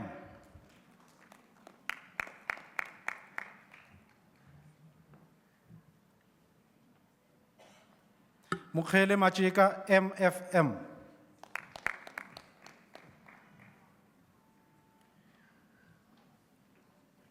Mukheseng AM,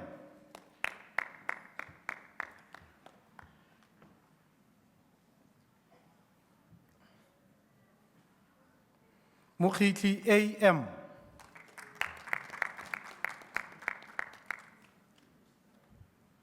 Molai NA,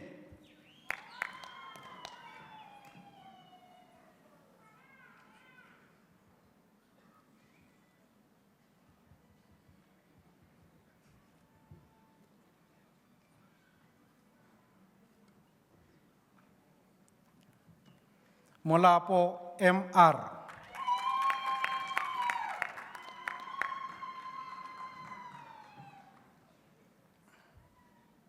Molapo PA,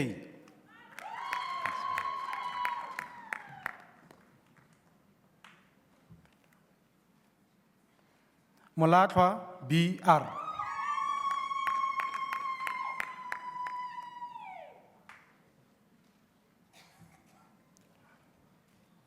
Mudieleng SM,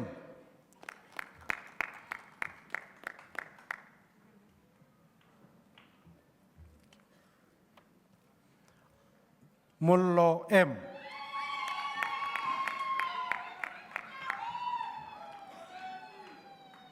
Munki AM,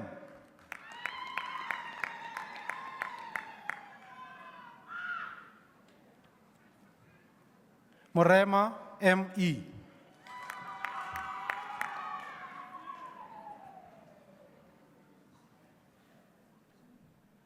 Musebi NA,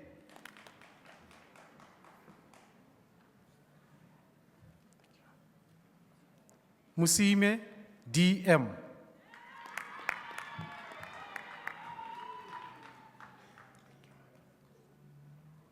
Mbebe R,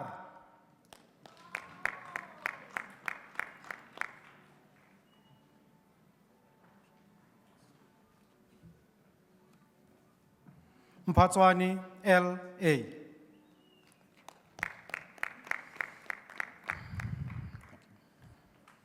Nkesi M.A.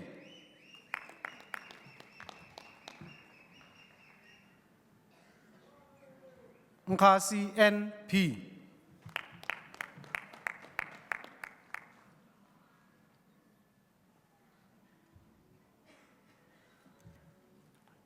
Ntime M.M.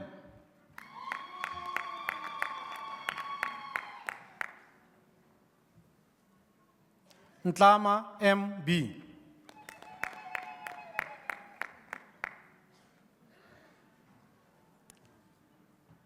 Ntunu M.D.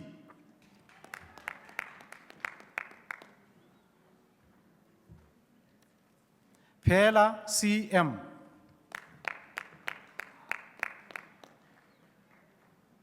Pilo A.M.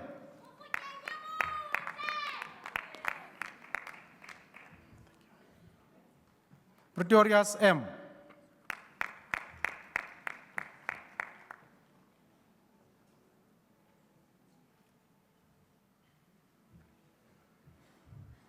Rakabaile I.C.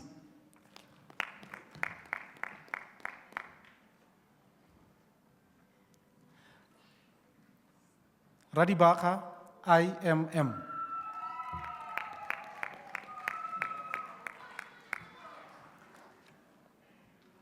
Ramohotlelo C.M.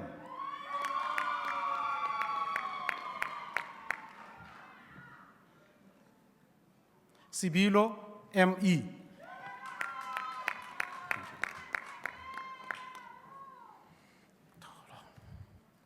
Sekhwaba M.J.R.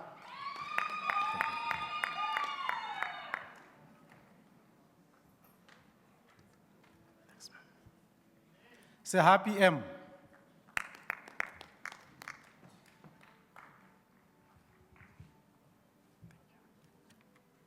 Sejake M.L.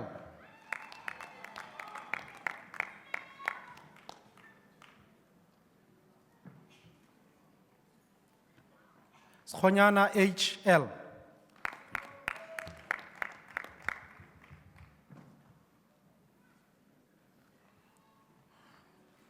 Sekolo M.M.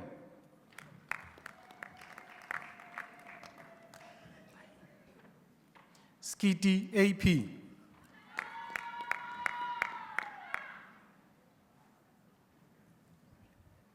Smith J.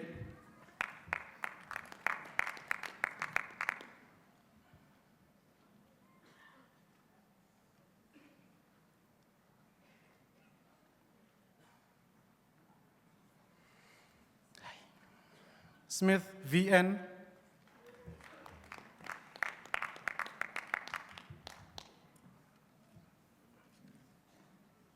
Tebani F.M.M.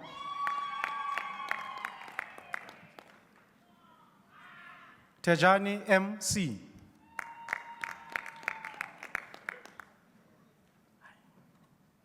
Teletsani K.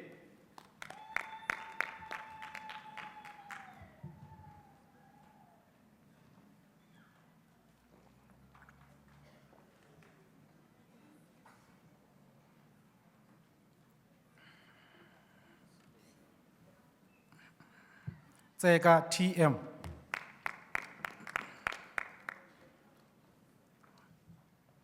Chabalala M.M.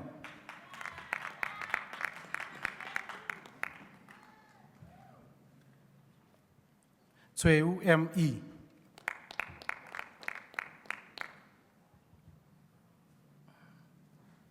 Tsolo M.A.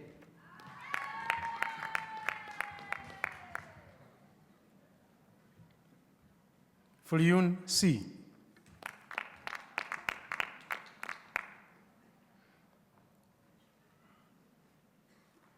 Waterbur T.M.A.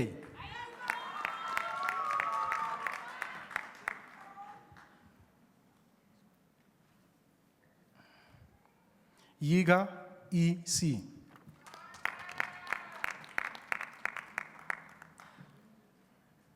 Baccalaureate Education is honors Professional Psychology of Education, Baccalaureate Education is honors, Professionele Psycho Opvoedkunde. De Villiers V.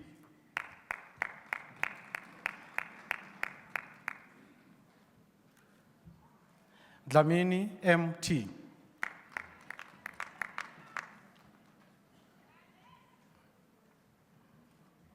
Duplessis V.C., the degree with distinction and the Graad met Lof.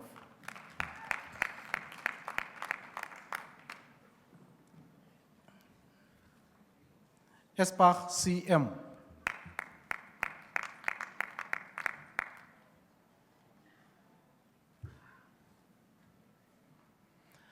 Fox L.K. and the degree with distinction and the Graad met Lof.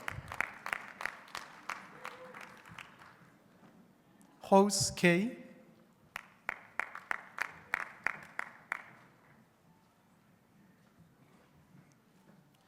Gredeling Y.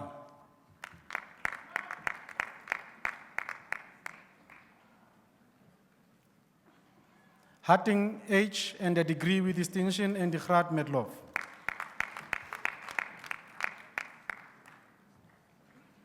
Kotze L and a degree with distinction and the Graad met Lof.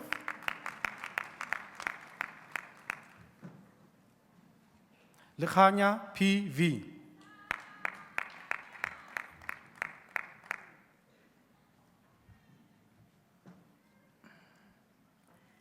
Lekwala L.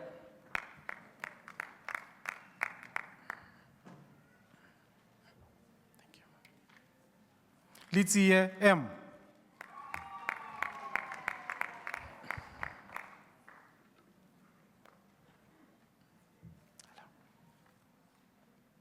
Martens L.M.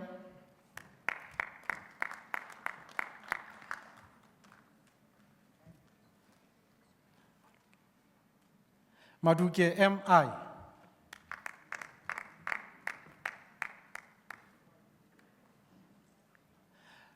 Mapekula N.M.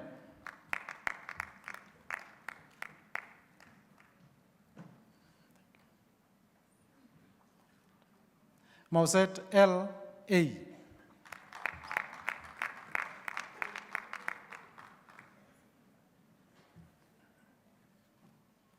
Matsimela M.C.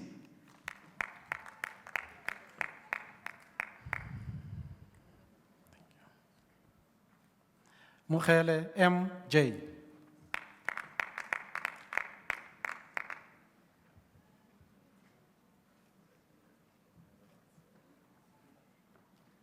Mosesi K.A.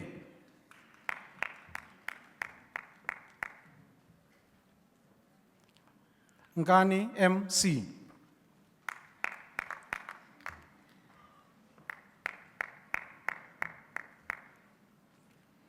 Ntaute L.G.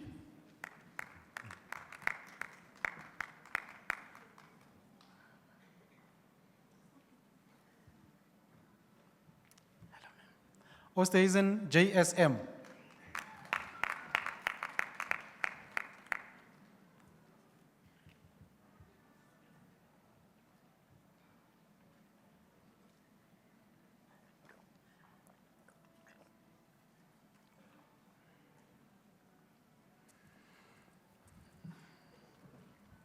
Phala T.S.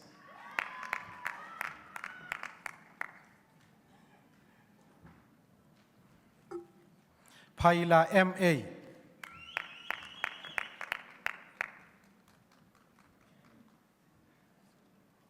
Paila T.D.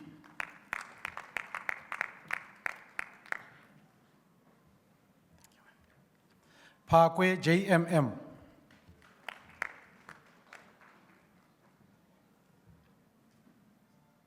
Pohledi M.B.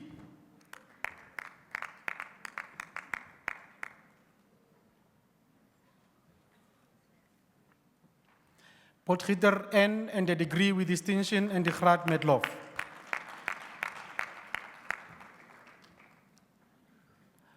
Purcell N.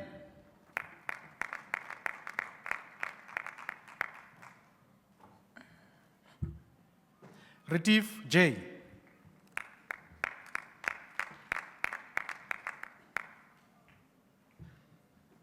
Sekwati MRM.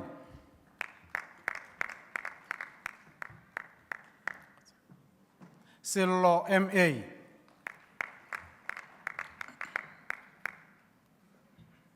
Shao MJ.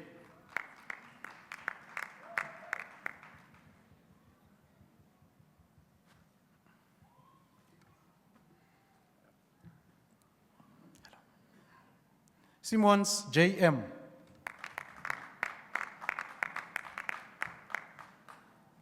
Talyard S.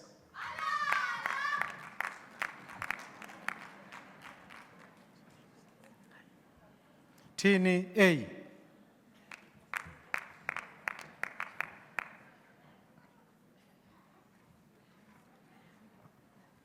Van Berg F.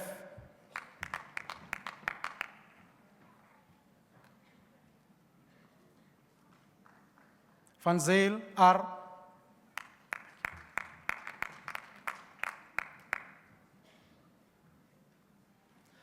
Venter A and a degree with distinction and the Graad Medloff.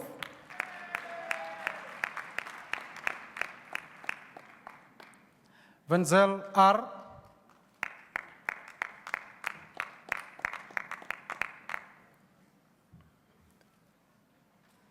Wessels I and a degree with distinction and the Graad Medloff.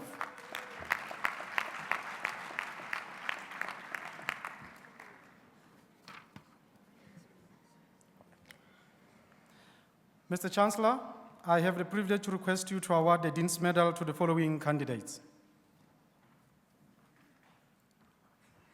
The Dean's Medal awarded to a final year student who achieved the best results in respect of a first four-year baccalaureate degree in the Faculty of Education. De kansmedaltjie toegaan aan die finale jaar student wat die beste ten opzichte van de eerste vierjarige baccalaureasgraad in die faculteit opvoedkunde presteer het. Ms. Steenkamp, Elisabeth Louisa, Hendrika Petronella.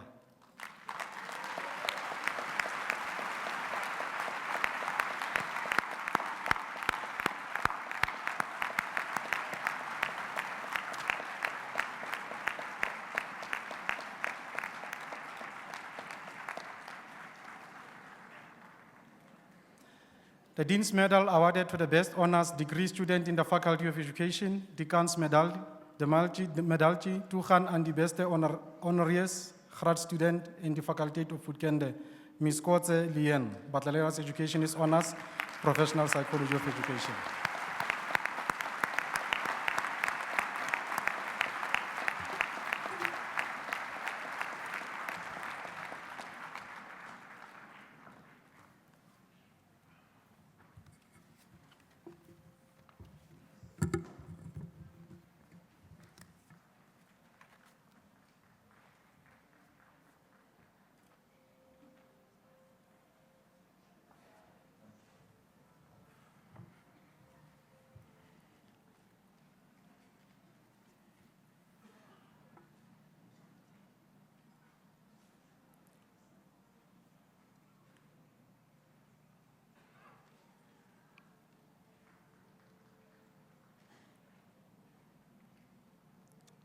Weer eens, goeiemorgen, dames en heren. Good morning, ladies and gentlemen. What a wonderful week in which to be alive.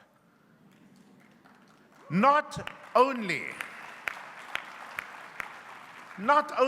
are we this year the National University Rugby Champions,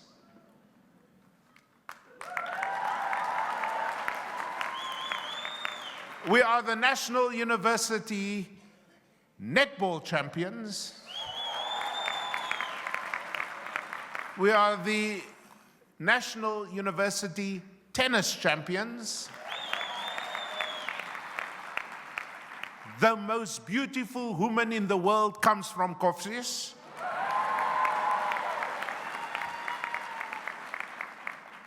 Sundowns lost by 5 goals.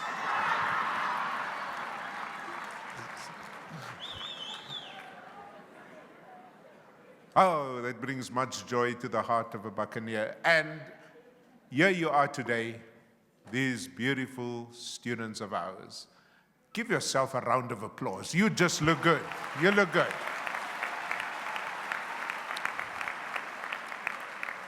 But students, I'm sure you'd agree with me that this is your moment, but it is also the moment in which we recognize those who brought us here.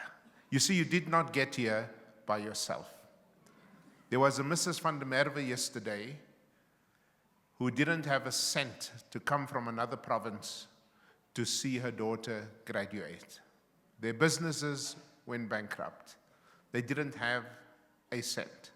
She had to take a loan to get a bus ticket to come here. But she was going to see her daughter graduate. You see, that's our people. You stand up and you make sure you make a plan to get here. None of you got here easily. You got here by making sacrifices.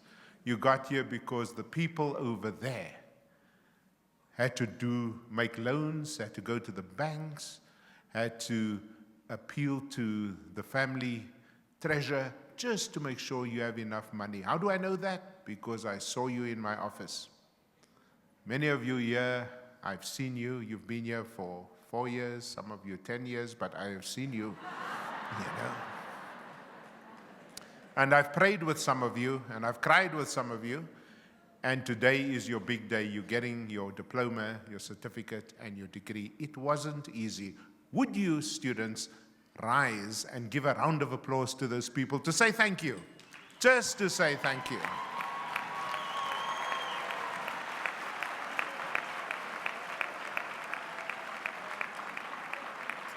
Thank you very much. So tonight, I want you to take them to the Spur.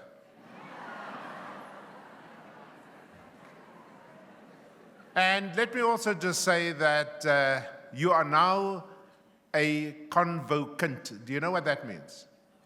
A convocant. You're part of the convocation. You are a convocant. Now, unfortunately, on Tuesday, a student, when I told him, you are a convocant, he didn't know what it meant. So he said to me, Professor, I want you to know I was born a Methodist and I will die a Methodist.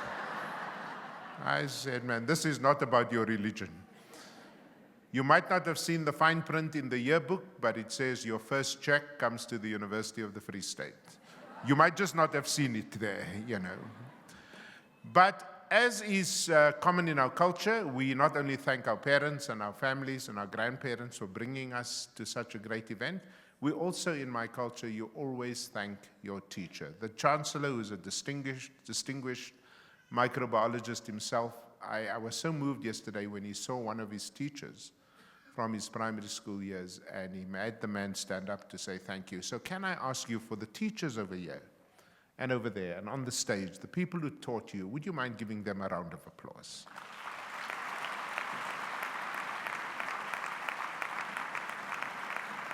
Thank you very much.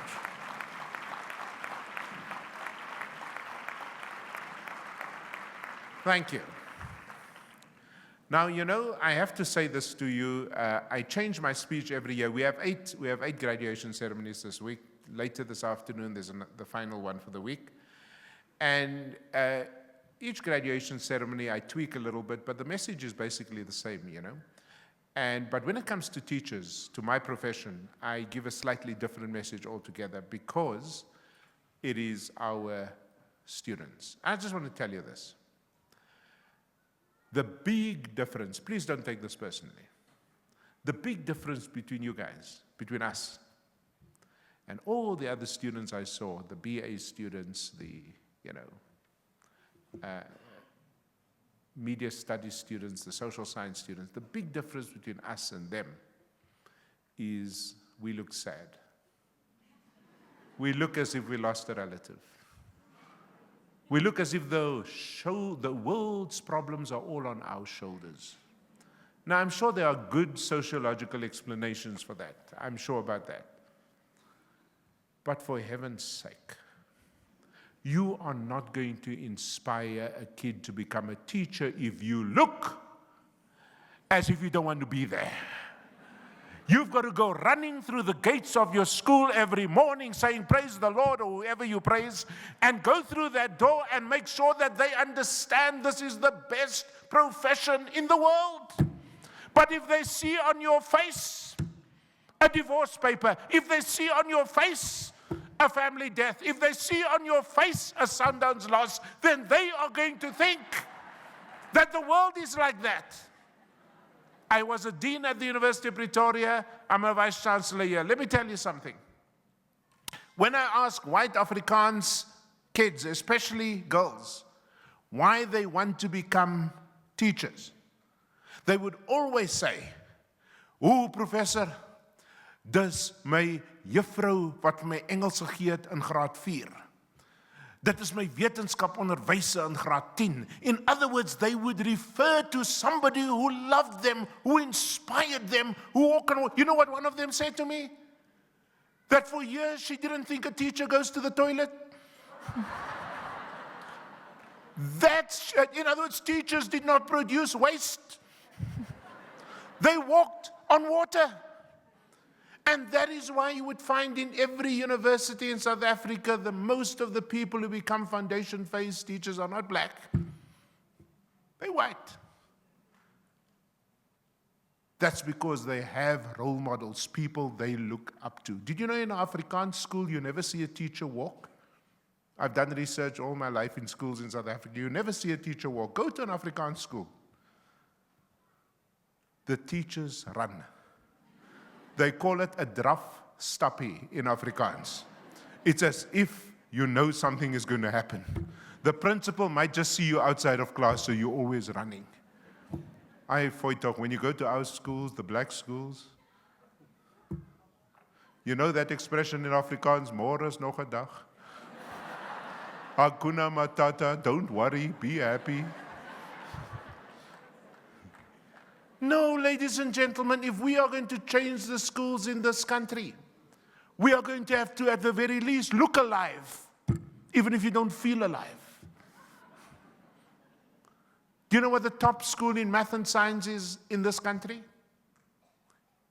Go there, do a pilgrimage. It's called Mbilwi High School in Thohoyandou in the former Venda.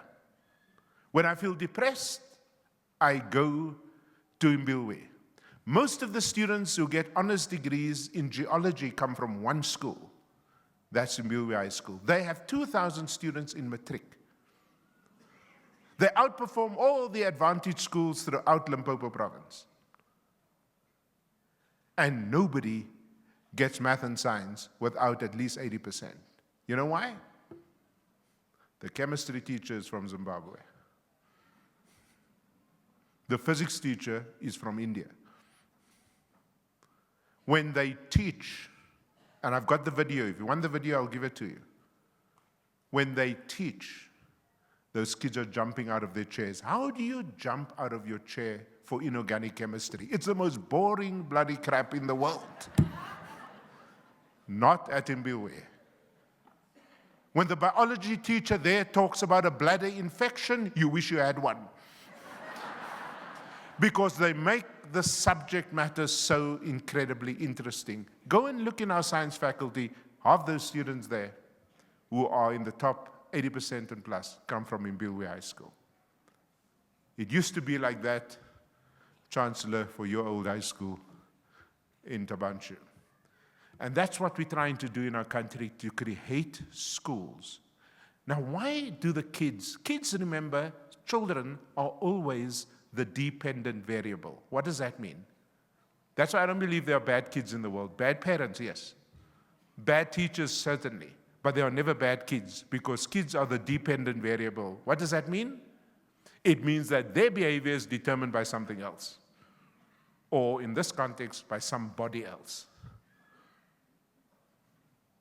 Half of the kids I taught in grade 12, which was still standard 10, today are professors. And they came to school, half of them without shoes, because it was a fishing village on the west coast of South Africa in a place called Vredenburg. Because when I begged them on a Friday, I used to hate Fridays and love Mondays. And I used to beg them on a Friday, please come in tomorrow. Then I'd run with them to a place called Paternoster. It was quite far away. And I'd run back. I know the evidence is not overwhelming, but I used to do that. And then I teach them for 6 hours every Saturday and every Sunday to make sure they got A's in biology. The kids are the dependent variable. What happens to them depends on what we do. And if you're going to look so miserable, they are not going to look optimistic, trust me. And so education is about body language. Go into YouTube and type in the words Taylor Mali, M-A-L-I, who wrote a book and made a video clip on the subject, What Do Teachers Make? And the language is a bit rough.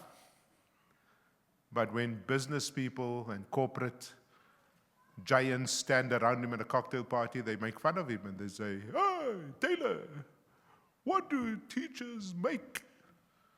And of course, they're referring to money. And then he says, "I make 80% look like a fail. I make a parent, when I call every home at night, I make that parent fear that phone call, and then I tell them your kid got 98%. I make a difference in the lives of every young person I teach, so that by the time they graduate, they will go to university. I make," so he changes the "I make" from money to the "I make a difference."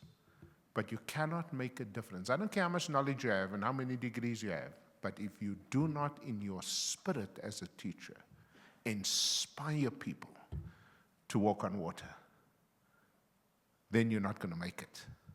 You said, I did one visit to Jacobsdal. I didn't even know where it was. I got lost driving to Jacobsdal that day. It's a small little town. And a farmer stopped me and he recognized me and he said to me, in Afrikaans, he said to me, "Just be very careful of the potholes." And then he said to me, "Actually, don't look for the potholes, just look for the tar. Where you can still find tar, there is some road." And I got to Jacobsdal and just spent time with those teachers.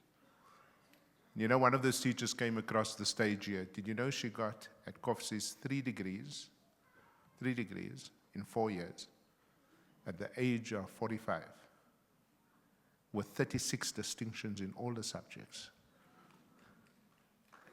Her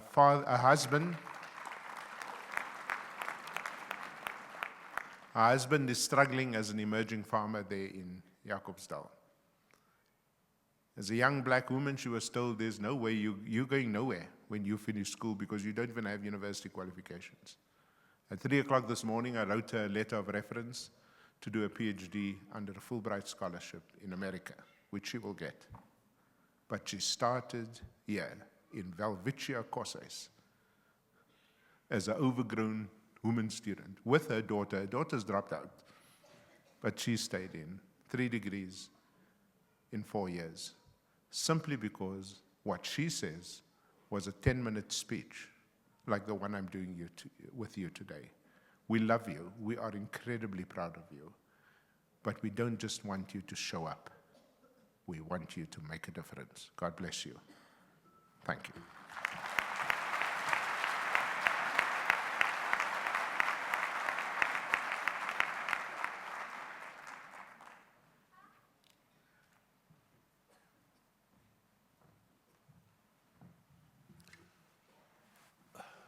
I don't know whether it's still morning or afternoon already. I presume it's still morning.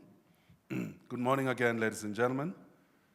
We are about to conclude the 7th in this series of graduations, and looking forward to the final one this afternoon.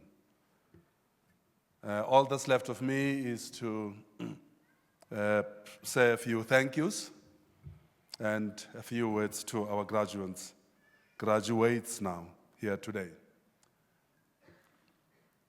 Let's start by reflecting on Elzaan van der Berg.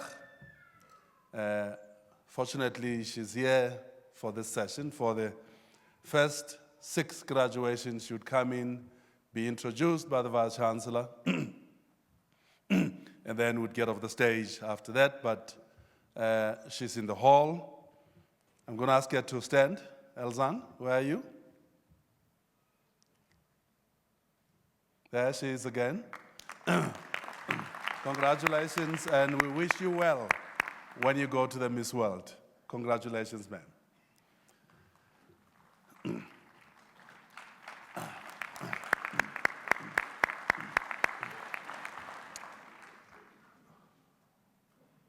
Are you okay? You're right. Okay.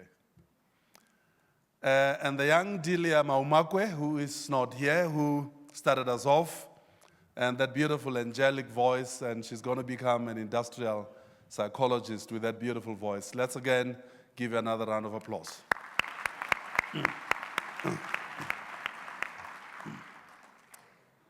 And we had an incredible guest speaker today, Dr. Padime, whose life story, just by itself, will get you thinking. One thing about the guest speakers for this session, and she was the fourth one, am I right? Yeah, she was the fourth guest speaker. All four of them, in addressing yourselves as graduates who became graduates,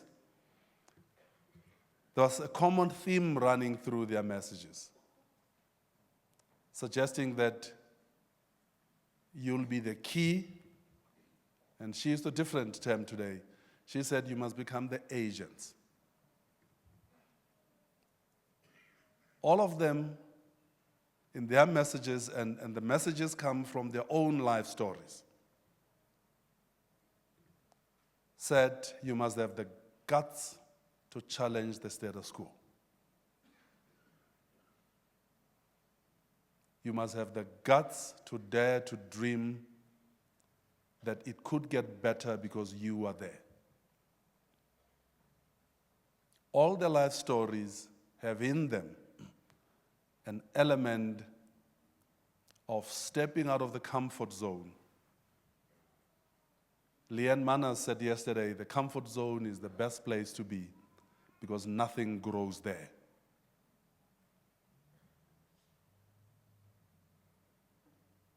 Dr. Padime's life, I mean, how many people in the world believe that all you have to do is to finish medical school and you are set for life? Because the medical doctors in most communities, I'm now not talking about the tender communities now. That's a very special community which I don't even want to talk about. But in most communities, the medical doctor, if he is male, owns the biggest house, is married to the most beautiful girl in the town, and has the most beautiful children.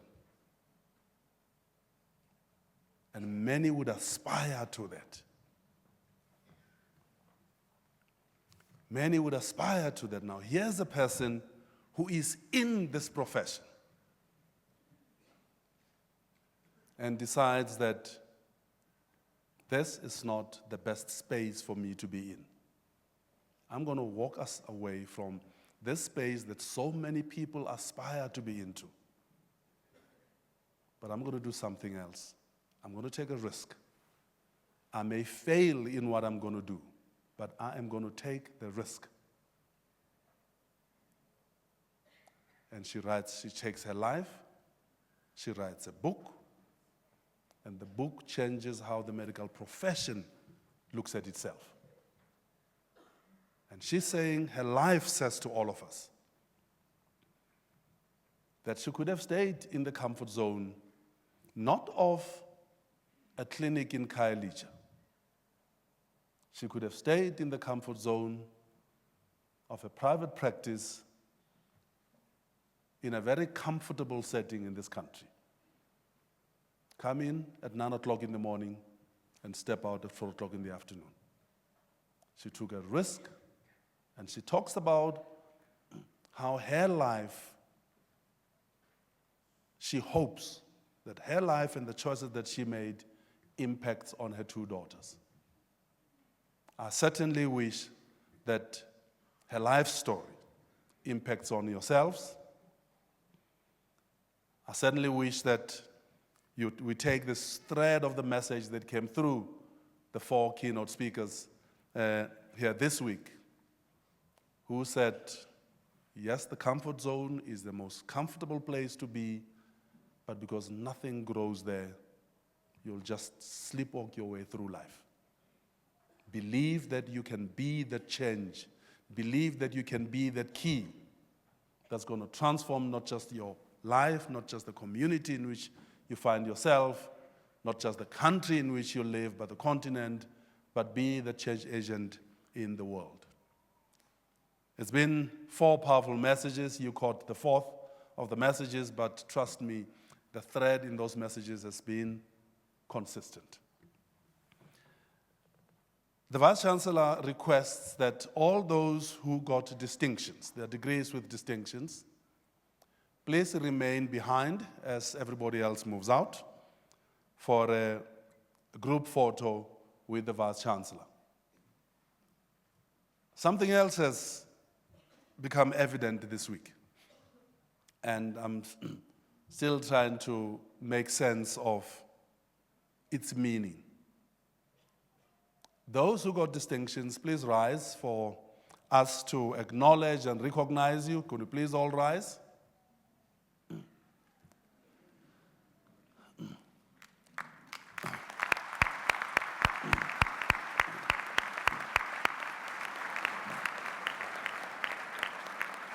Now, before they sit down, ladies and gentlemen, now I know that today there was a major gender imbalance in our graduating students, with the vast majority being female than in the other faculties.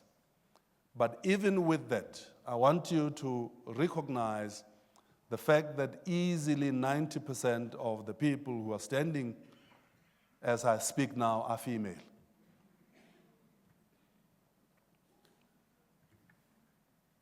Even the the graduation of the Faculty of Natural and Agricultural Sciences was about 75% female who stood up. The Faculty of Economic and Management Sciences was about 80% who stood up. I did the first session yesterday, Mr. Vice-Chancellor of the Humanities.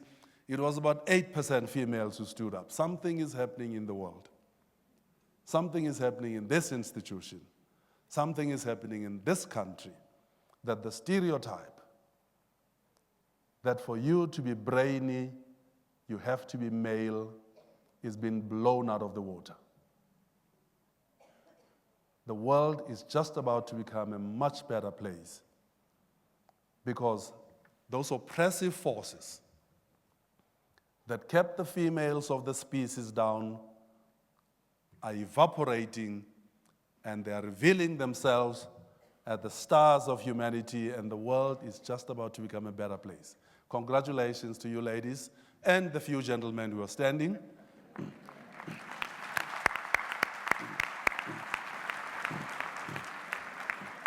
Please remain behind for the photo opportunity with the Vice-Chancellor. We're going to have a national anthem in just a few seconds now, and we're going to be led in the singing of the national anthem by Dr. Matilda Tom-Vium. And Matilda has been a very willing part of this graduation program at this university for the 5 years that I've been Chancellor. And Matilda will be accompanied by an ensemble led by Anton Esterhuizen, and I want us to recognize them because I will not speak again after they've rendered the national anthem. So,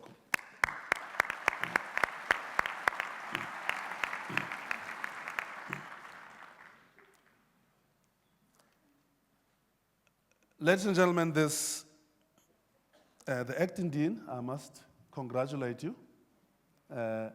you handled it incredibly well. I sensed a bit of nervousness when it started, but you warmed up to the task and did incredibly well in the end. And Dr. Choice, I also want to, I think that script that you went through before is the script, Vice Chancellor, that must be used by all the TVCs who start this. I think the dignity of this ceremony was in part because of your clarity of guidance to our audience as to what kind of dignity this ceremony obliges all of us to bestow upon it. Well done.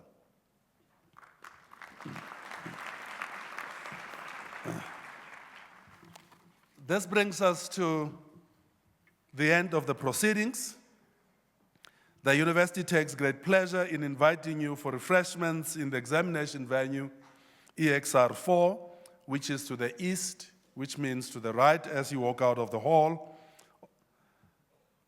We will shortly rise and join in the singing of the national anthem, which will be led by Dr. Matilde Tom Dhum, accompanied by an ensemble directed by Anton Esterhazy, after which you are requested to remain standing while the congregation is dissolved and until the main and academic processions have left the hall.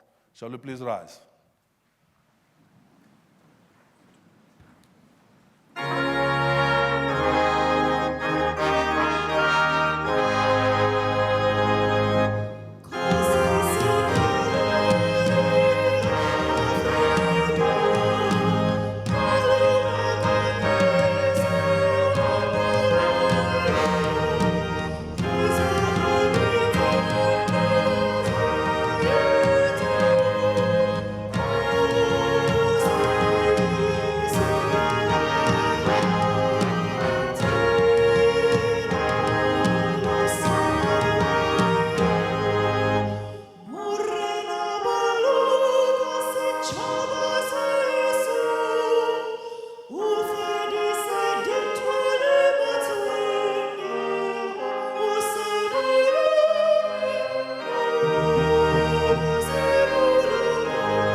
I know the Vice Chancellor said you must be alive as teachers. I can see that he took that message to heart. By virtue of the power vested me as Chancellor, I hereby dissolve this congregation of the University of the Free State.